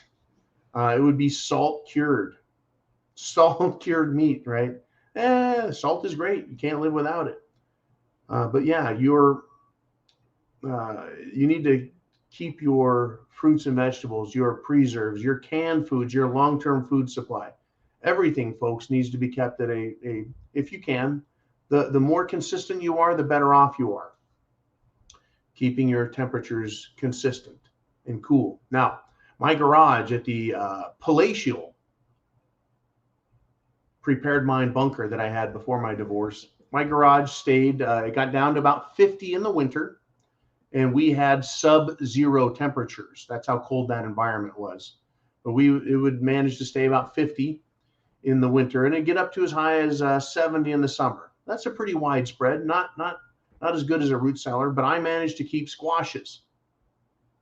Not summer squash, but hard squashes like butternut, spaghetti squash, winter squash, pumpkin type stuff, very thick, thick skinned. I managed to make them last at those temperature ranges, 50 to 70, for 18 months. It means in the winter, stuff got down to 50. And months later, it got up to 70. And then it dropped down to 50 again. I did a harvest in the fall. It lasted one winter, one summer, one more winter before it went bad. So do your best to not let stuff freeze. And likewise, do your best to not let foods and canned foods and everything get too much hotter than 70. It doesn't make things go bad instantly, but it does take away nutritional value and flavor and stuff like that. Things will last longer if you intelligently maintain them. Thank you very much, Shelly Chavers, for the great topic. We cover as much as we can, as wide as we can. This is your show, Sunday Night Live. So that's why you get to pick what we talk about. Super chat donations, they rock. They keep us going. They keep, I think even here at the at Uman's garage, there's a few things, right? A few things that like back here, this cabinet here. There we go. That cabinet. The cabinet back there, right? You would be surprised at what people keep handy. It's very easy to keep a lot of food on hand. Doesn't cost much, just time. Hey, we got Crispy Bacon back in the house with a $5 super chat donation. Uh-oh. He says the House Intelligence Committee subcommittee on counterterrorism is holding a public hearing on UFOs. Isn't this incredible, Chris? Thank you very much for bringing this topic up. I wasn't going to bring this one up because I'm still miffed and mystified. UFOs. And Chris asks, is this our next crisis brewing? They've been bringing up unidentified flying objects. They're trying to call them unidentified aerial phenomena, UAPs. They want to kind of change the letters up, but they're still UFOs. It's the same thing. It's aliens. The alien question. Is this the next crisis that's brewing? Chris, I'm telling you, man, we were warned by none other than Wernher von Braun, head of the U.S. space program in the 1960s and 70s, who then went into the military-industrial complex private side after that. And he let a lot of people know we're going to have all kinds of issues.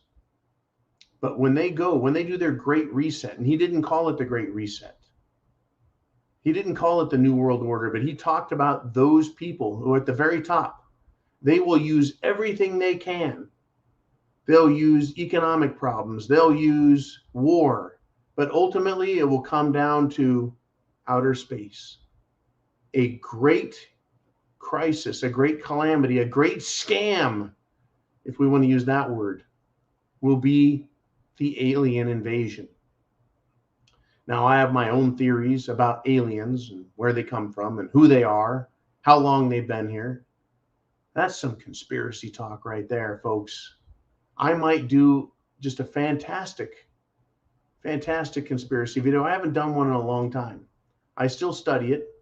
It's incredible. I don't think this universe is shaped quite the way they say it's shaped. Is the earth flat? No, it's not flat. Is the earth round? I don't know what the hell the earth is. Is it more believable that aliens have come across hundreds of millions of years, light years, right? And light travels at 186,000 miles per, not hour, but second. 186,000 miles per second. Our own sun, they claim it takes 8 minutes for the light to get here at that speed. And it's light years away, and we can't travel at light speed. But aliens come all the way across that time to come all the way to this little blue marble just to crash their spaceships. Right? They've got some incredible technology that can either fold space or bend space-time. And they can't manage to land their damn spacecraft here without crashing them all the time. And then they show up, and instead of contacting us and calling the local radio station or the local TV network and saying, hey, we'd like to talk to you folks. Instead, they fly around secretly abducting people and probing their anuses. Or does it make more sense that they are more local, if you will? The aliens are more local, meaning maybe they're only traveling 10, 20, 30,000 miles. And that it would make more sense that, yeah, if we traveled 10 or 20,000 miles, yeah, we're going to be running out of fuel and we're going to have all kinds of problems with our craft. Yeah. Traveling maybe instead of light speed, maybe they're traveling 1,000 miles per hour, 20,000 miles per hour. Yeah, we're used to traveling 8, 10, 12, 20 hours at our top speeds, for civilian air travel. At 500 miles an hour. And every now and then our airplanes start smoking and they crash. So is it believable that, yeah, these aliens have technology that's superior to ours, but it's still fallible? And they may travel at 5,000 miles per hour, right? Like the spaceship goes zoom and it's gone. But that they have problems and occasionally they crash. So what's the shape of the universe? What's the nature of the universe? Are these interdimensional beings and they're actually not very far away? They're just in another dimension and they just need to travel through some technological, shall we say, gates or tunnels to get here? They won't tell us the truth, right? If we can't get the truth about the 2020 election, if we can't get the truth about Cerveza-Bug, if we can't get the truth about Hunter Biden's laptop, how the hell are we going to get the truth about the aliens? They won't be honest with us and truthful about our own Constitution. Why should we trust them about the aliens? I think you're onto something there, Chris. Yeah, I really do believe, folks, at some point, they're going to pull the alien card. The last few years, they've started admitting the military, folks. The Pentagon has released video and audio footage of our fighter jets chasing aliens or chasing UFOs or UAPs, if you want to call them by the new standard. Chasing them, trying to keep up with them. What the hell is going on here? And now, after decades, like 30 years, no, 40 plus years it's been since the US government has openly discussed the alien question in Congress. Now they're going to start. Unbelievable. Right? And so since Chris brought up aliens, we've dropped from 610 down to 590 people live. People are like, okay, I'm out of here. They're talking aliens. Folks, I'm not talking aliens. The US government is. The same government that has caused fuel issues, diesel issues, Jim Jones juice, lockdowns, economic crashing, monetary failure, inflation. It's not me, it's not you that's caused that. It's the same government that wants to talk about aliens in Congress, while they won't talk about people imprisoned in Washington, D.C. for committing the crime of walking on public property. While they allow people to violate federal law of harassing, threatening, intimidating Supreme Court justices. While on TV they say, well, that's a great idea. We should be intimidating our judges. While Satanists, avowed Satanists, people who worship evil, call abortion a sacrament. And several governors have come out and said, yeah, we're going to allow abortion up to the day of birth, late term abortion. These are some sick freaking people. And if I talk about aliens, I'm crazy. I'm not talking about aliens. They're talking about it. But it is a topic that I discuss, that I look into, because it keeps coming up. Why is our government? We need to ask the questions. If they're talking about it, is there an agenda behind it? If they're talking about aliens, UFOs, UAPs, what could they be planning on using it for? Because as we know, let no crisis go to waste. If they can create a crisis, false flag, or a phenomena that we don't understand, can they use that for their advantage, power? You bet, and they always do. If there's an alien invasion or aliens show up, what if the government says, yes, there are aliens. We are not alone in the universe. We now have evidence and proof of it. I guess if that's the case, I guess Bob Lazar wasn't lying, was he? Bob Lazar, back in the early 90s, was a whistleblower, was working at S4, which is part of Dreamland / Area 51, came out and said, hey, man, we're reverse engineering alien spacecraft. The government was like, zip, we ain't saying shit, right? The guy's life was ruined, attacked. It's funny, anytime someone shows their face, wants to talk about the world, what's going on in it, they're the ones who end up getting attacked. Isn't that just bizarre and strange? Why is it that people who want to expose the truth, whether they're whistleblowers or just the general public who wants to talk about things, why do we get put down? Why do we get attacked? Why do we get canceled? Why do we get censored? right? Why can't we talk freely? Why does the government have to control speech, control our thoughts using the media, using peer pressure? Well, it's because that's how they control things, folks. If they can control the narrative, then they can control our decisions. And that's what they're all about. But yeah, censorship, right? Control. I've been putting this clip of Max Headroom from the 1980s. Back then, even he was making comments about censorship and control and how people, for the most part, don't realize they're being controlled. But we are, folks. They're trying to control us and trick us, right? I mean, get this, right? They're trying to say that, you know, it's right-wing people that are the violent people that are scary, that are awful. They're trying to say the First Amendment doesn't matter. They're trying to say the Second Amendment, they're archaic. We need to get rid of these amendments.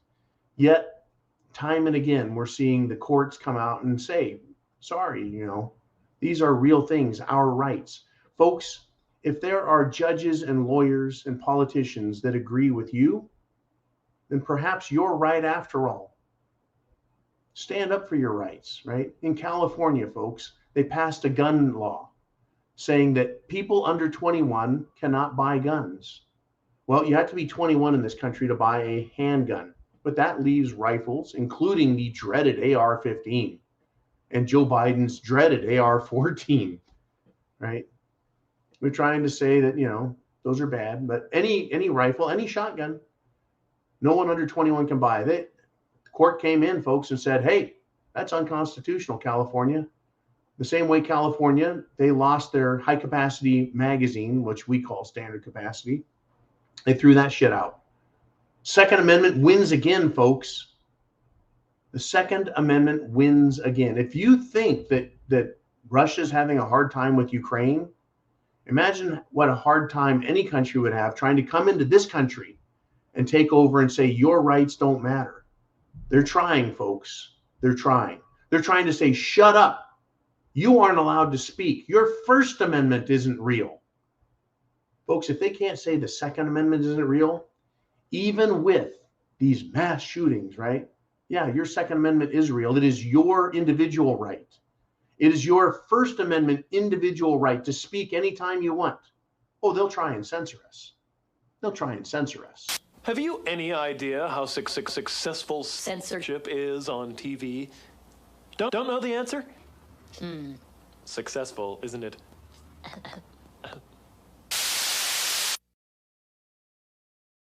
They're so successful, folks, that they've gotten everyone to shut up and everyone off the air except basically Maria Bartiromo and Tucker Carlson.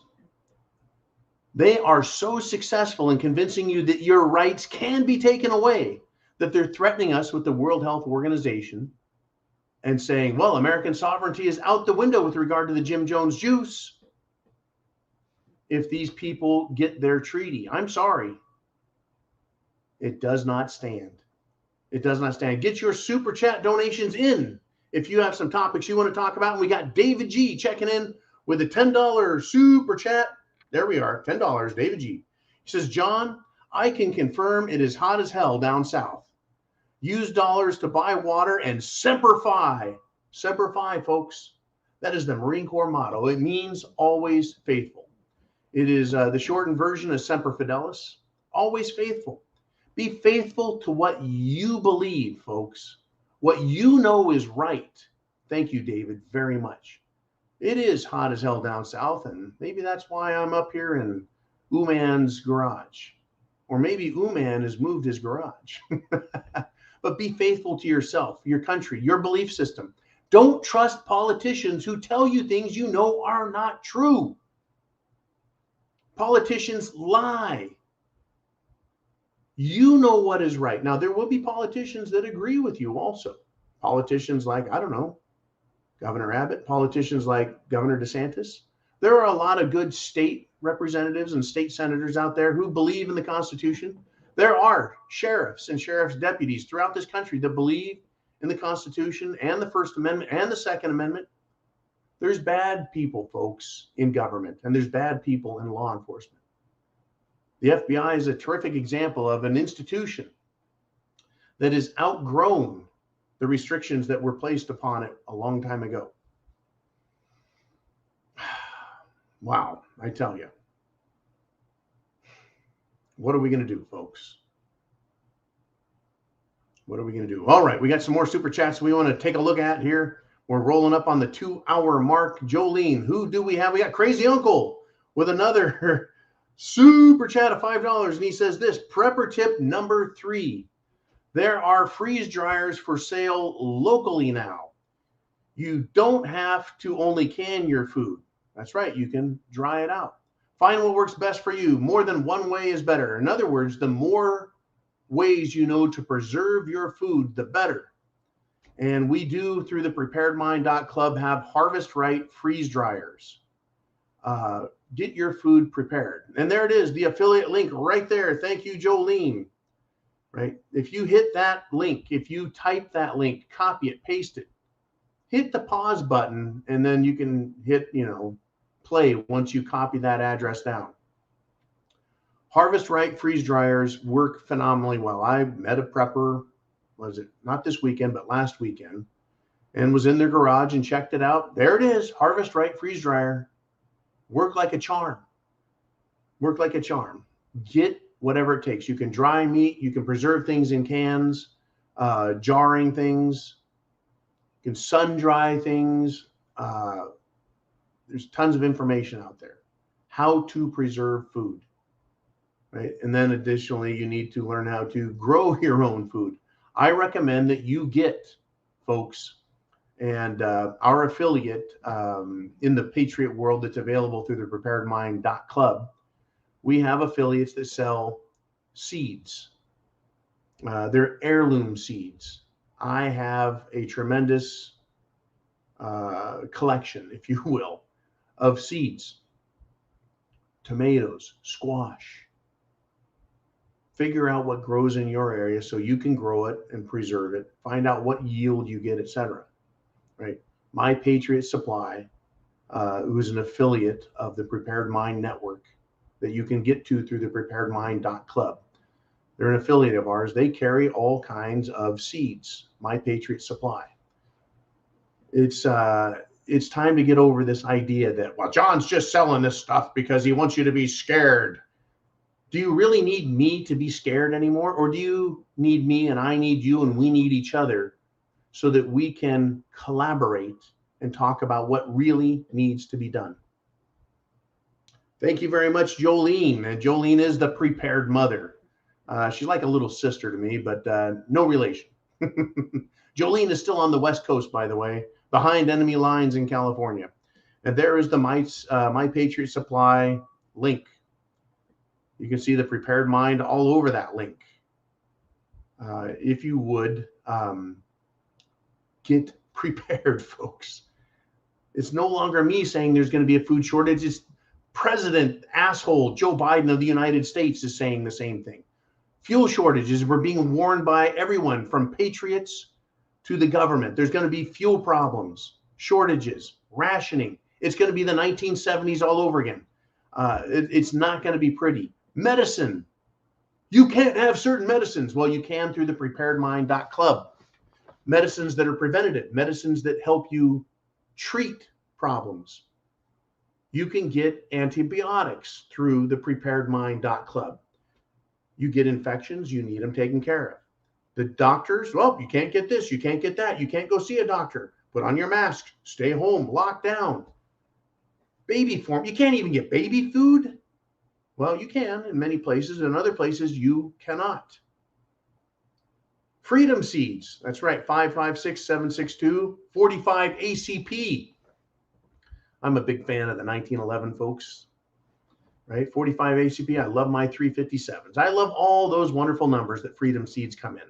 That's right. You got My Patriot Supply for heirloom seeds, and you need the other links we have at the preparedmind.club to get medicine, to get self-defense items. Get prepared. They're telling us what they're going to do to us. They're locking us down. They're bringing back the cerveza bug again. Oh, there's so many infections. Oh my gosh. Get your Jim Jones juice now or you're all going to die. Folks, turns out the people that are getting sick are people who have gotten the Jim Jones juice. People that are dying. They're fully juicinated.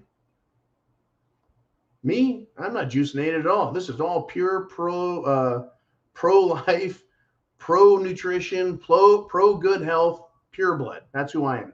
All right, I think I saw something from Heidi pop up on the screen, and then Jolene pulled it down. It's Heidi with a $10 super chat donation. And she says this: what is likely to happen when the water runs out and the western states are on fire? Sadly, in the western United States, Heidi's pointing to the super drought that is occurring. This is terrible. When I left California, right, there were fires. There's fires in Oregon, there's fires in Washington, fires in Nevada, Arizona, Colorado, all through the West. These fires are putting tremendous amounts of carbon and soot and particulate and all kinds of nastiness into the air. Who is in charge of California, Oregon, and Washington? Who's in charge of New Mexico and Colorado? By the way, Idaho has some awful rhino Republicans who may as well be Democrats. Same with Arizona. Same with Nevada. These people are in charge of putting out fires. These people are also supposed to be in charge of fire suppression, shall we say, forestry. It is not you and I who are in charge of the forests. It's the governments. What are they doing? Why do we have more fires than ever? Why is it we don't have more water storage? Right? We're supposed to have huge reservoirs for storing water, for agriculture, for wildlife, for fire suppression. It's unbelievable what's going on, folks. The mismanagement of our resources and our forests, it all lands back in the laps of the government. And by them failing to do their job, you and I are at greater risk. I am down in the South now. I'm not in California anymore. I'm waiting for them to set fire to Mississippi and Georgia and Alabama and Louisiana. I'm waiting for them to set fire to Tennessee and Kentucky and Oklahoma. I'm waiting for them to set fire to Ohio and Indiana and Iowa and Illinois and say, oh, yeah, we got to have more of these fires. It seems like government loves these fires. It's an excellent way to displace people and push them into other areas where they want them. So you asked, what is likely to happen when the water runs out and the western states are on fire? I see the government screwing it up again, Heidi. That's one thing government is supremely good at, and that is screwing things up and making mistakes. I mean, can anyone really argue against that claim? I don't think anyone can. I really don't. They are damn good at screwing things up, and I think they're going to continue to do so. Jason Walker checks in with a $3.57 super chat donation. Thank you. He says he's got a $3.57 in Henry. Henry's makes a great lever action rifle, following the example of the Winchester firearms company. Henry's makes a beautiful lever action, and they make them in .357. They make them in all kinds of different cartridges. The standard 30-30, .357 handgun, 44 Magnum, I think 45 Colt, also known as Long Colt. They've got them, just beautiful guns, and they're terrific. I recommend them highly. They're not as intimidating as the black rifles are, but they're very functional. And I like the idea of a rifle that shoots handgun ammo. So if you can shoot the same ammunition out of handgun, sidearm, if you will, as you do a rifle, then you only have to have that ammunition. You don't have to have 30 different ammos. In fact, I've always been a proponent of consolidating your ammunition or calibers into more universal. Okay, anyways, he also says, .357 in Henry lever action and 4-inch GP 100. Very good. If you're talking about the Ruger GP, 357. 4-inch barrel GP100. That's the 357 Magnum pistol. I've got a 686 Smith & Wesson. I'm very fond of that. Pick a weapon that works for you, folks, and get training. Get some trigger time. Get out there and practice. Become competent with it. Become comfortable with it. Because if it gets nasty, whether you like, firearms or not, you may end up having to carry one on you, whether you carry it in the open or carry it concealed. When shit hits the fan and it gets nasty, and remember, folks, these people are saying, burn it down again. Not you and I, not peace-loving, constitutional, law and order type conservatives that love freedom and liberty, but rather these crazy left-wing lunatics that the President of the United States says are just an idea. Antifa is just an idea. Pretty sure the same idea joined BLM and burned down the country to the tune of billions of dollars in loss. Now we got the Piping Shrike checking in with a $10 super chat donation. He says, grow comfrey and use it to fertilize your garden. Godspeed, John. Go to Hades, Brandon. Very good. Grow comfrey. I don't know what comfrey is. I'm going to have to admit, I know nothing about what comfrey is.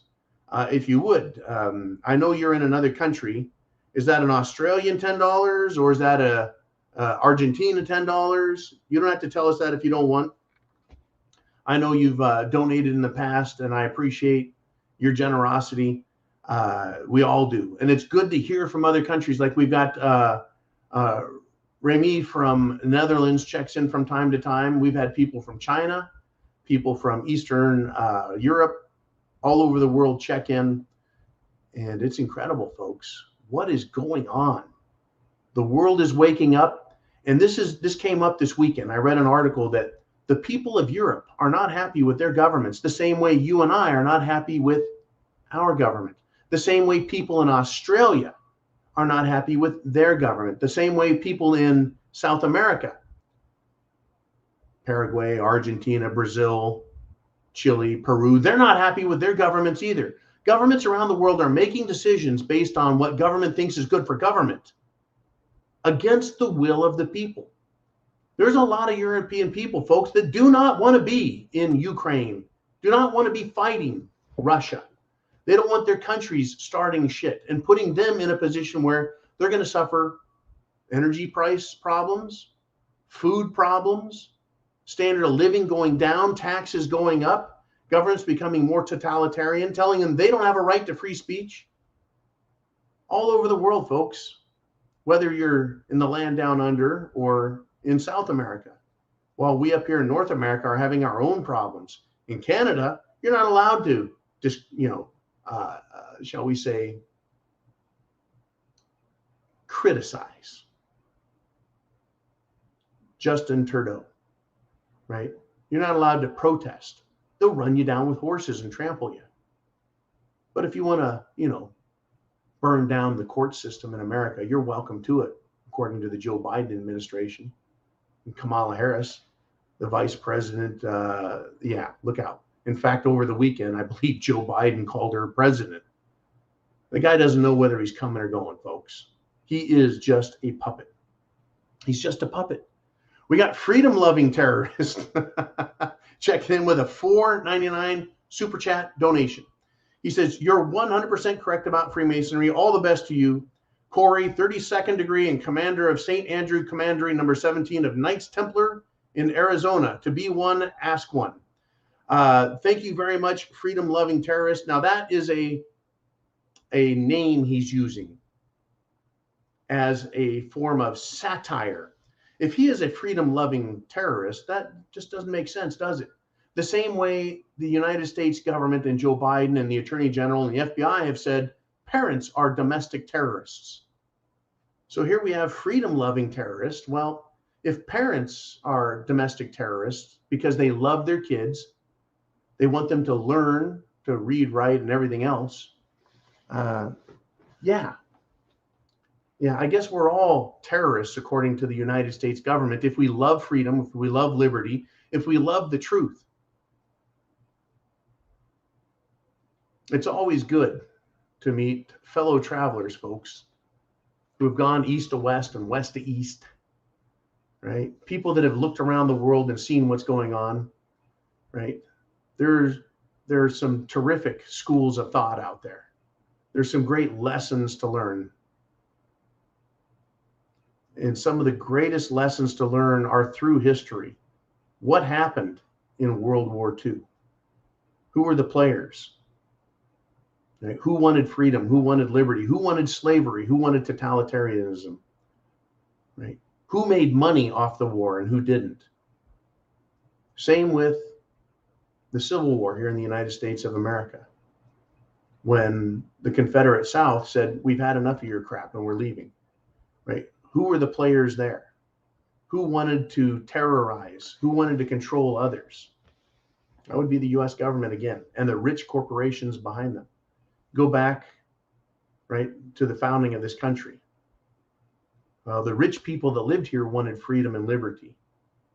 And that's right. That great gentleman, John Hancock, signed his name so large that the King of England would be able to read it without putting his glasses on. God bless John Hancock. He was the super rich at the time. He was the most wealthy man in America. And he was a Freemason, and he wanted, folks, freedom and liberty. So King George thought of him as a terrorist. John Hancock was a freedom-loving terrorist. Isn't that interesting? George Washington was a freedom-loving terrorist. Yeah, Thomas Paine, you bet. John Paul Jones, you bet. All those patriots, those founding fathers, folks, they weren't perfect, but they sure came up with one heck of a good system of governance to create a constitutional republic, our country here at home. To understand who is the good guys and who is the bad guys, you just ask people. You'll find out right away if someone's a good guy or the bad guy, and you say, do you want freedom and liberty for yourself, your family, and for the rest of your countrymen? If the answer is yes, then they're a good guy. If you say, should everyone have free speech? If they say no, if they say free speech has its limits, if they say people shouldn't have guns, then they're not about freedom and liberty. They're about government power and government control. We have this question that's being brought together in the Supreme Court. And apparently they took an early vote and decided, yeah, the government has no business forcing the states to accept their version of what is right and wrong with regard to abortion. Is that a right? It's funny how the political left, these totalitarian scum, can find within the Constitution the right to an abortion, but they can't see free speech or the right to own weapons to protect yourself and the country against all enemies, foreign and domestic. They can't see it while it's written in plain English in the First and Second Amendments. But they can find abortion there, and they can find somehow in that same Constitution the right of the government to tell you, you have to get the Jim Jones juice injected into you. They can find in there the idea, because it's written, that international treaty, if signed onto by the U.S. Senate, becomes part of the law of the land. What they don't understand, and they won't tell you, is that, well, that only goes insofar as it doesn't conflict with the Constitution. It's common sense. How can we have a law that says it's supreme, but then it takes a second seat to an international law that violates our rights? It is only the international law that works in conjunction with our Constitution that should be allowed. Because anything, folks, that is contrary to the Constitution is null and void. And that goes for international treaty as well. It's a question of thinking and intelligence, right? It's the prepared mind that can engage in these discussions. And that's why I really want to thank you, the hundreds and hundreds of you who have been on this show today. Share this video, share other videos from the Prepared Mind channel. Go to the Prepared Mind channel and hit play all, click it and forget it. And you're going to hear all kinds of different news stories and things, stuff that you guys bring up. that you won't hear anywhere else. This channel right now, folks, we grew to well over 80,000 subscribers. And then YouTube decided to try and hide us because they're embarrassed by you, folks. They're embarrassed by you. You embarrass YouTube because they are extreme left-wing, extreme totalitarian supporters. They hate free speech. So they hide us. They can't get rid of us, but they'll hide us. Do your part and share this information. Share the links. Send it email, text message, Facebook Messenger. Send it Gab, send it Instagram, send it by Twitter. Right? Share these videos. We had some great support coming out of Alaska Prepper. He's got his own great channel, the Alaska Prepper channel. There's great channels. In fact, the rsyndicate.com was started by none other than our own man, whose shop I'm sitting in. And he's got the big blue wrench, right? He is he's the man in charge here. He does a great job of keeping law and order in the comments section. He's done a great job. Thank you, Uman. Uman has the R Syndicate, where you can go find all the different prepper channels. Support the other channels. Support freedom and liberty. Now let's see what Marilyn had to say. Marilyn Myers checks in with a great $9.99 super chat donation. And this is what she has to say. Getting knee replacement in a couple of months, followed by 45-minute trips twice a week. To point. Gas will be a killer, but consider fixing mobility part of prepping, right? I would definitely say, Marilyn, getting your knees fixed, getting some surgeries done, whether they're mandatory or even considered elective, if you can get them done now. It's just going to become more difficult later. It'll become more expensive later. A family member of mine has gotten their knees replaced in the last year, and the surgery is very difficult. Another family member has gotten some gastrointestinal work done. Another family member has gotten a shoulder fixed. And they're getting it done now, thankfully, before things get worse. Imagine how difficult it can be with power outages, unreliable power. And you pointed out how expensive it is because you're going to have 45-minute trips twice a week to PT, physical therapy. Physical therapy is painful, it's difficult, and for you it's going to be expensive with an hour-and-a-half drive. So prayers for you, Marilyn, that your surgery is successful and that you heal and recover quickly. The older we get, we start to fall apart a little bit, but that doesn't mean that we've lost it up here. And I know you're all great patriots out there, so look out for each other. Right? Mobility is a big deal, folks. Now, I've talked about your world, the 10-mile radius around you, right? So you've got you right here, and then there's a 10-mile radius around you. People can walk 10 miles in a day, even with bad knees, bad hips. They can still move about 10 miles if they really push it. But the average person, let's say some people can go 20, some people can only go 2. But that 10-mile radius is a good number to understand what's in there, what people live there, what resources are there with regard to food or water in that, right? And you may have to walk 5 minutes, 10 minutes, even half an hour there and back to whatever secondary or primary water source you have. So if your knees are in better shape, that's great, because you may be having to do a Jack and Jill and go up the hill to fetch a pail of water, right? So yeah, definitely take care of yourself, Marilyn. And again, I pray you get through that very quickly. My family member that's had their knees taken care of, they're not happy about how difficult it is, but they're happy about better mobility. Crazy Uncle checking in with a $5 super chat donation.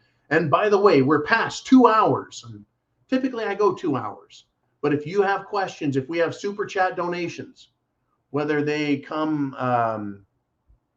via PayPal, or they come through the super chat donation button or the super thank you button, I'll stay on here and keep going. Just a few weeks ago, we hit 4 hours and 45 minutes, the longest ever. You guys kept me going. It was an incredible night. But here we are tonight. We've gone past 2 hours again. Thank you, Crazy Uncle. He says this: keep this in mind. Problem action, solution. Big problem, overreaction, big solution. Massive problem, violent action, socialist solution. What he's speaking of is Hegelian dialect. Hegelian dialect.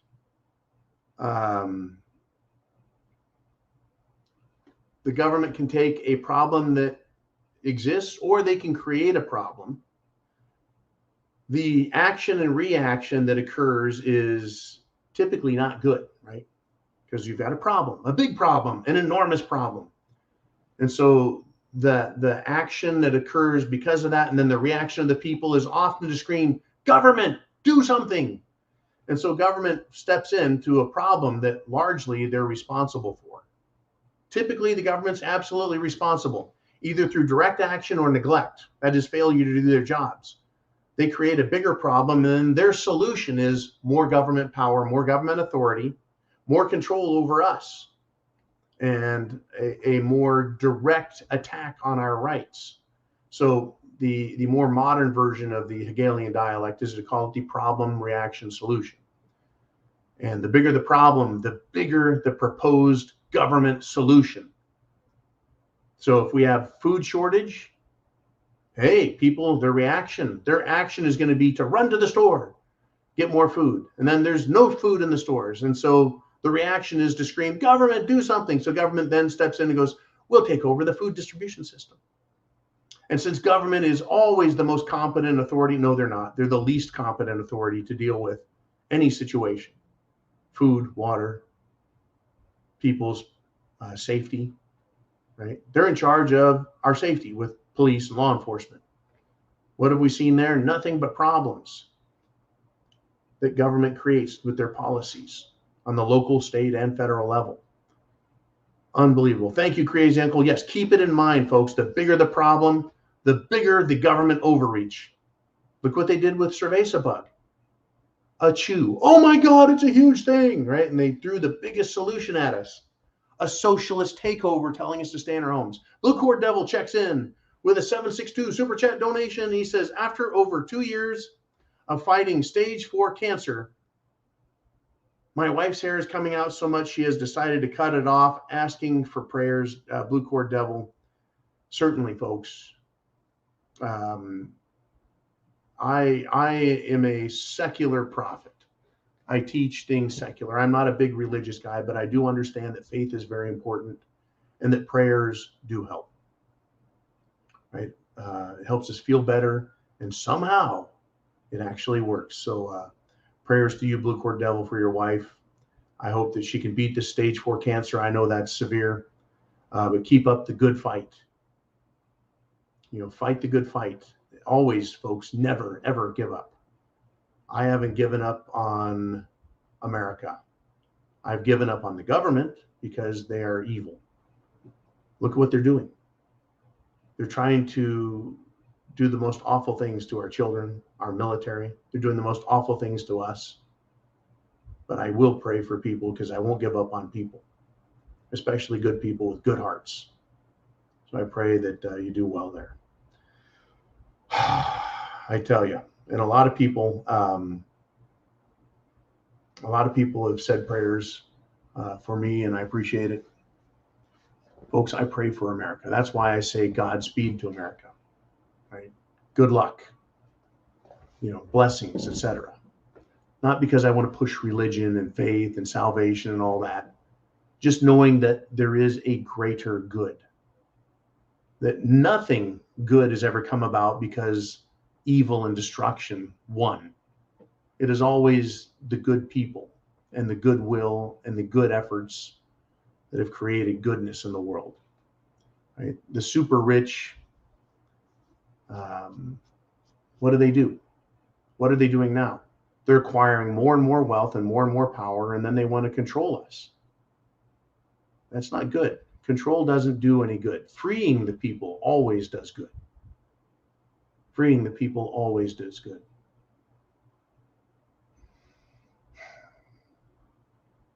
Right. The most prosperous America, the greatest America, was one that was the most free, where the people had the most liberty and they had the most wealth right? Whatever wealth they generated, they kept for themselves. Taxes have become an incredible burden. And along with taxes have come regulation, government control, right? And our liberties have gone down. Thank you very much, Jolene. Thank you for all the time. And I also like to say thank you to Jolene, Uman, and everyone who works behind the scenes. I want to say thank you to Jenny Jen and Russ and Chancey out in California for keeping an eye on Luke. Say thank you to everybody from Florida to Maine to Alaska, down to Hawaii, down into the islands, the Polynesians, down into South America, Africa, up into Europe, folks everywhere, everywhere. We've got people and friends, and we should count ourselves as very lucky being part of a group of people who have that in mind, right? A care and a love for freedom, one another, and wow. Chance favors the prepared mind is yours. You guys be very safe, very, very safe, and get prepared. Go to thepreparedmind.club. Quit screwing around. If you've been screwing around, quit it. It's time to quit it. Anyways, you guys be very cool. We'll be back. This week is going to get crazy. Predictions: more stupid in Ukraine, more stupid out of Russia, more stupid out of Europe and NATO, more stupid coming out of the White House. And I'm going to keep an eye on this UFO thing. I'm going to keep an eye on all of it with you and for you, because you guys come here. Chance favors the prepared mind. Never give up. There's always hope.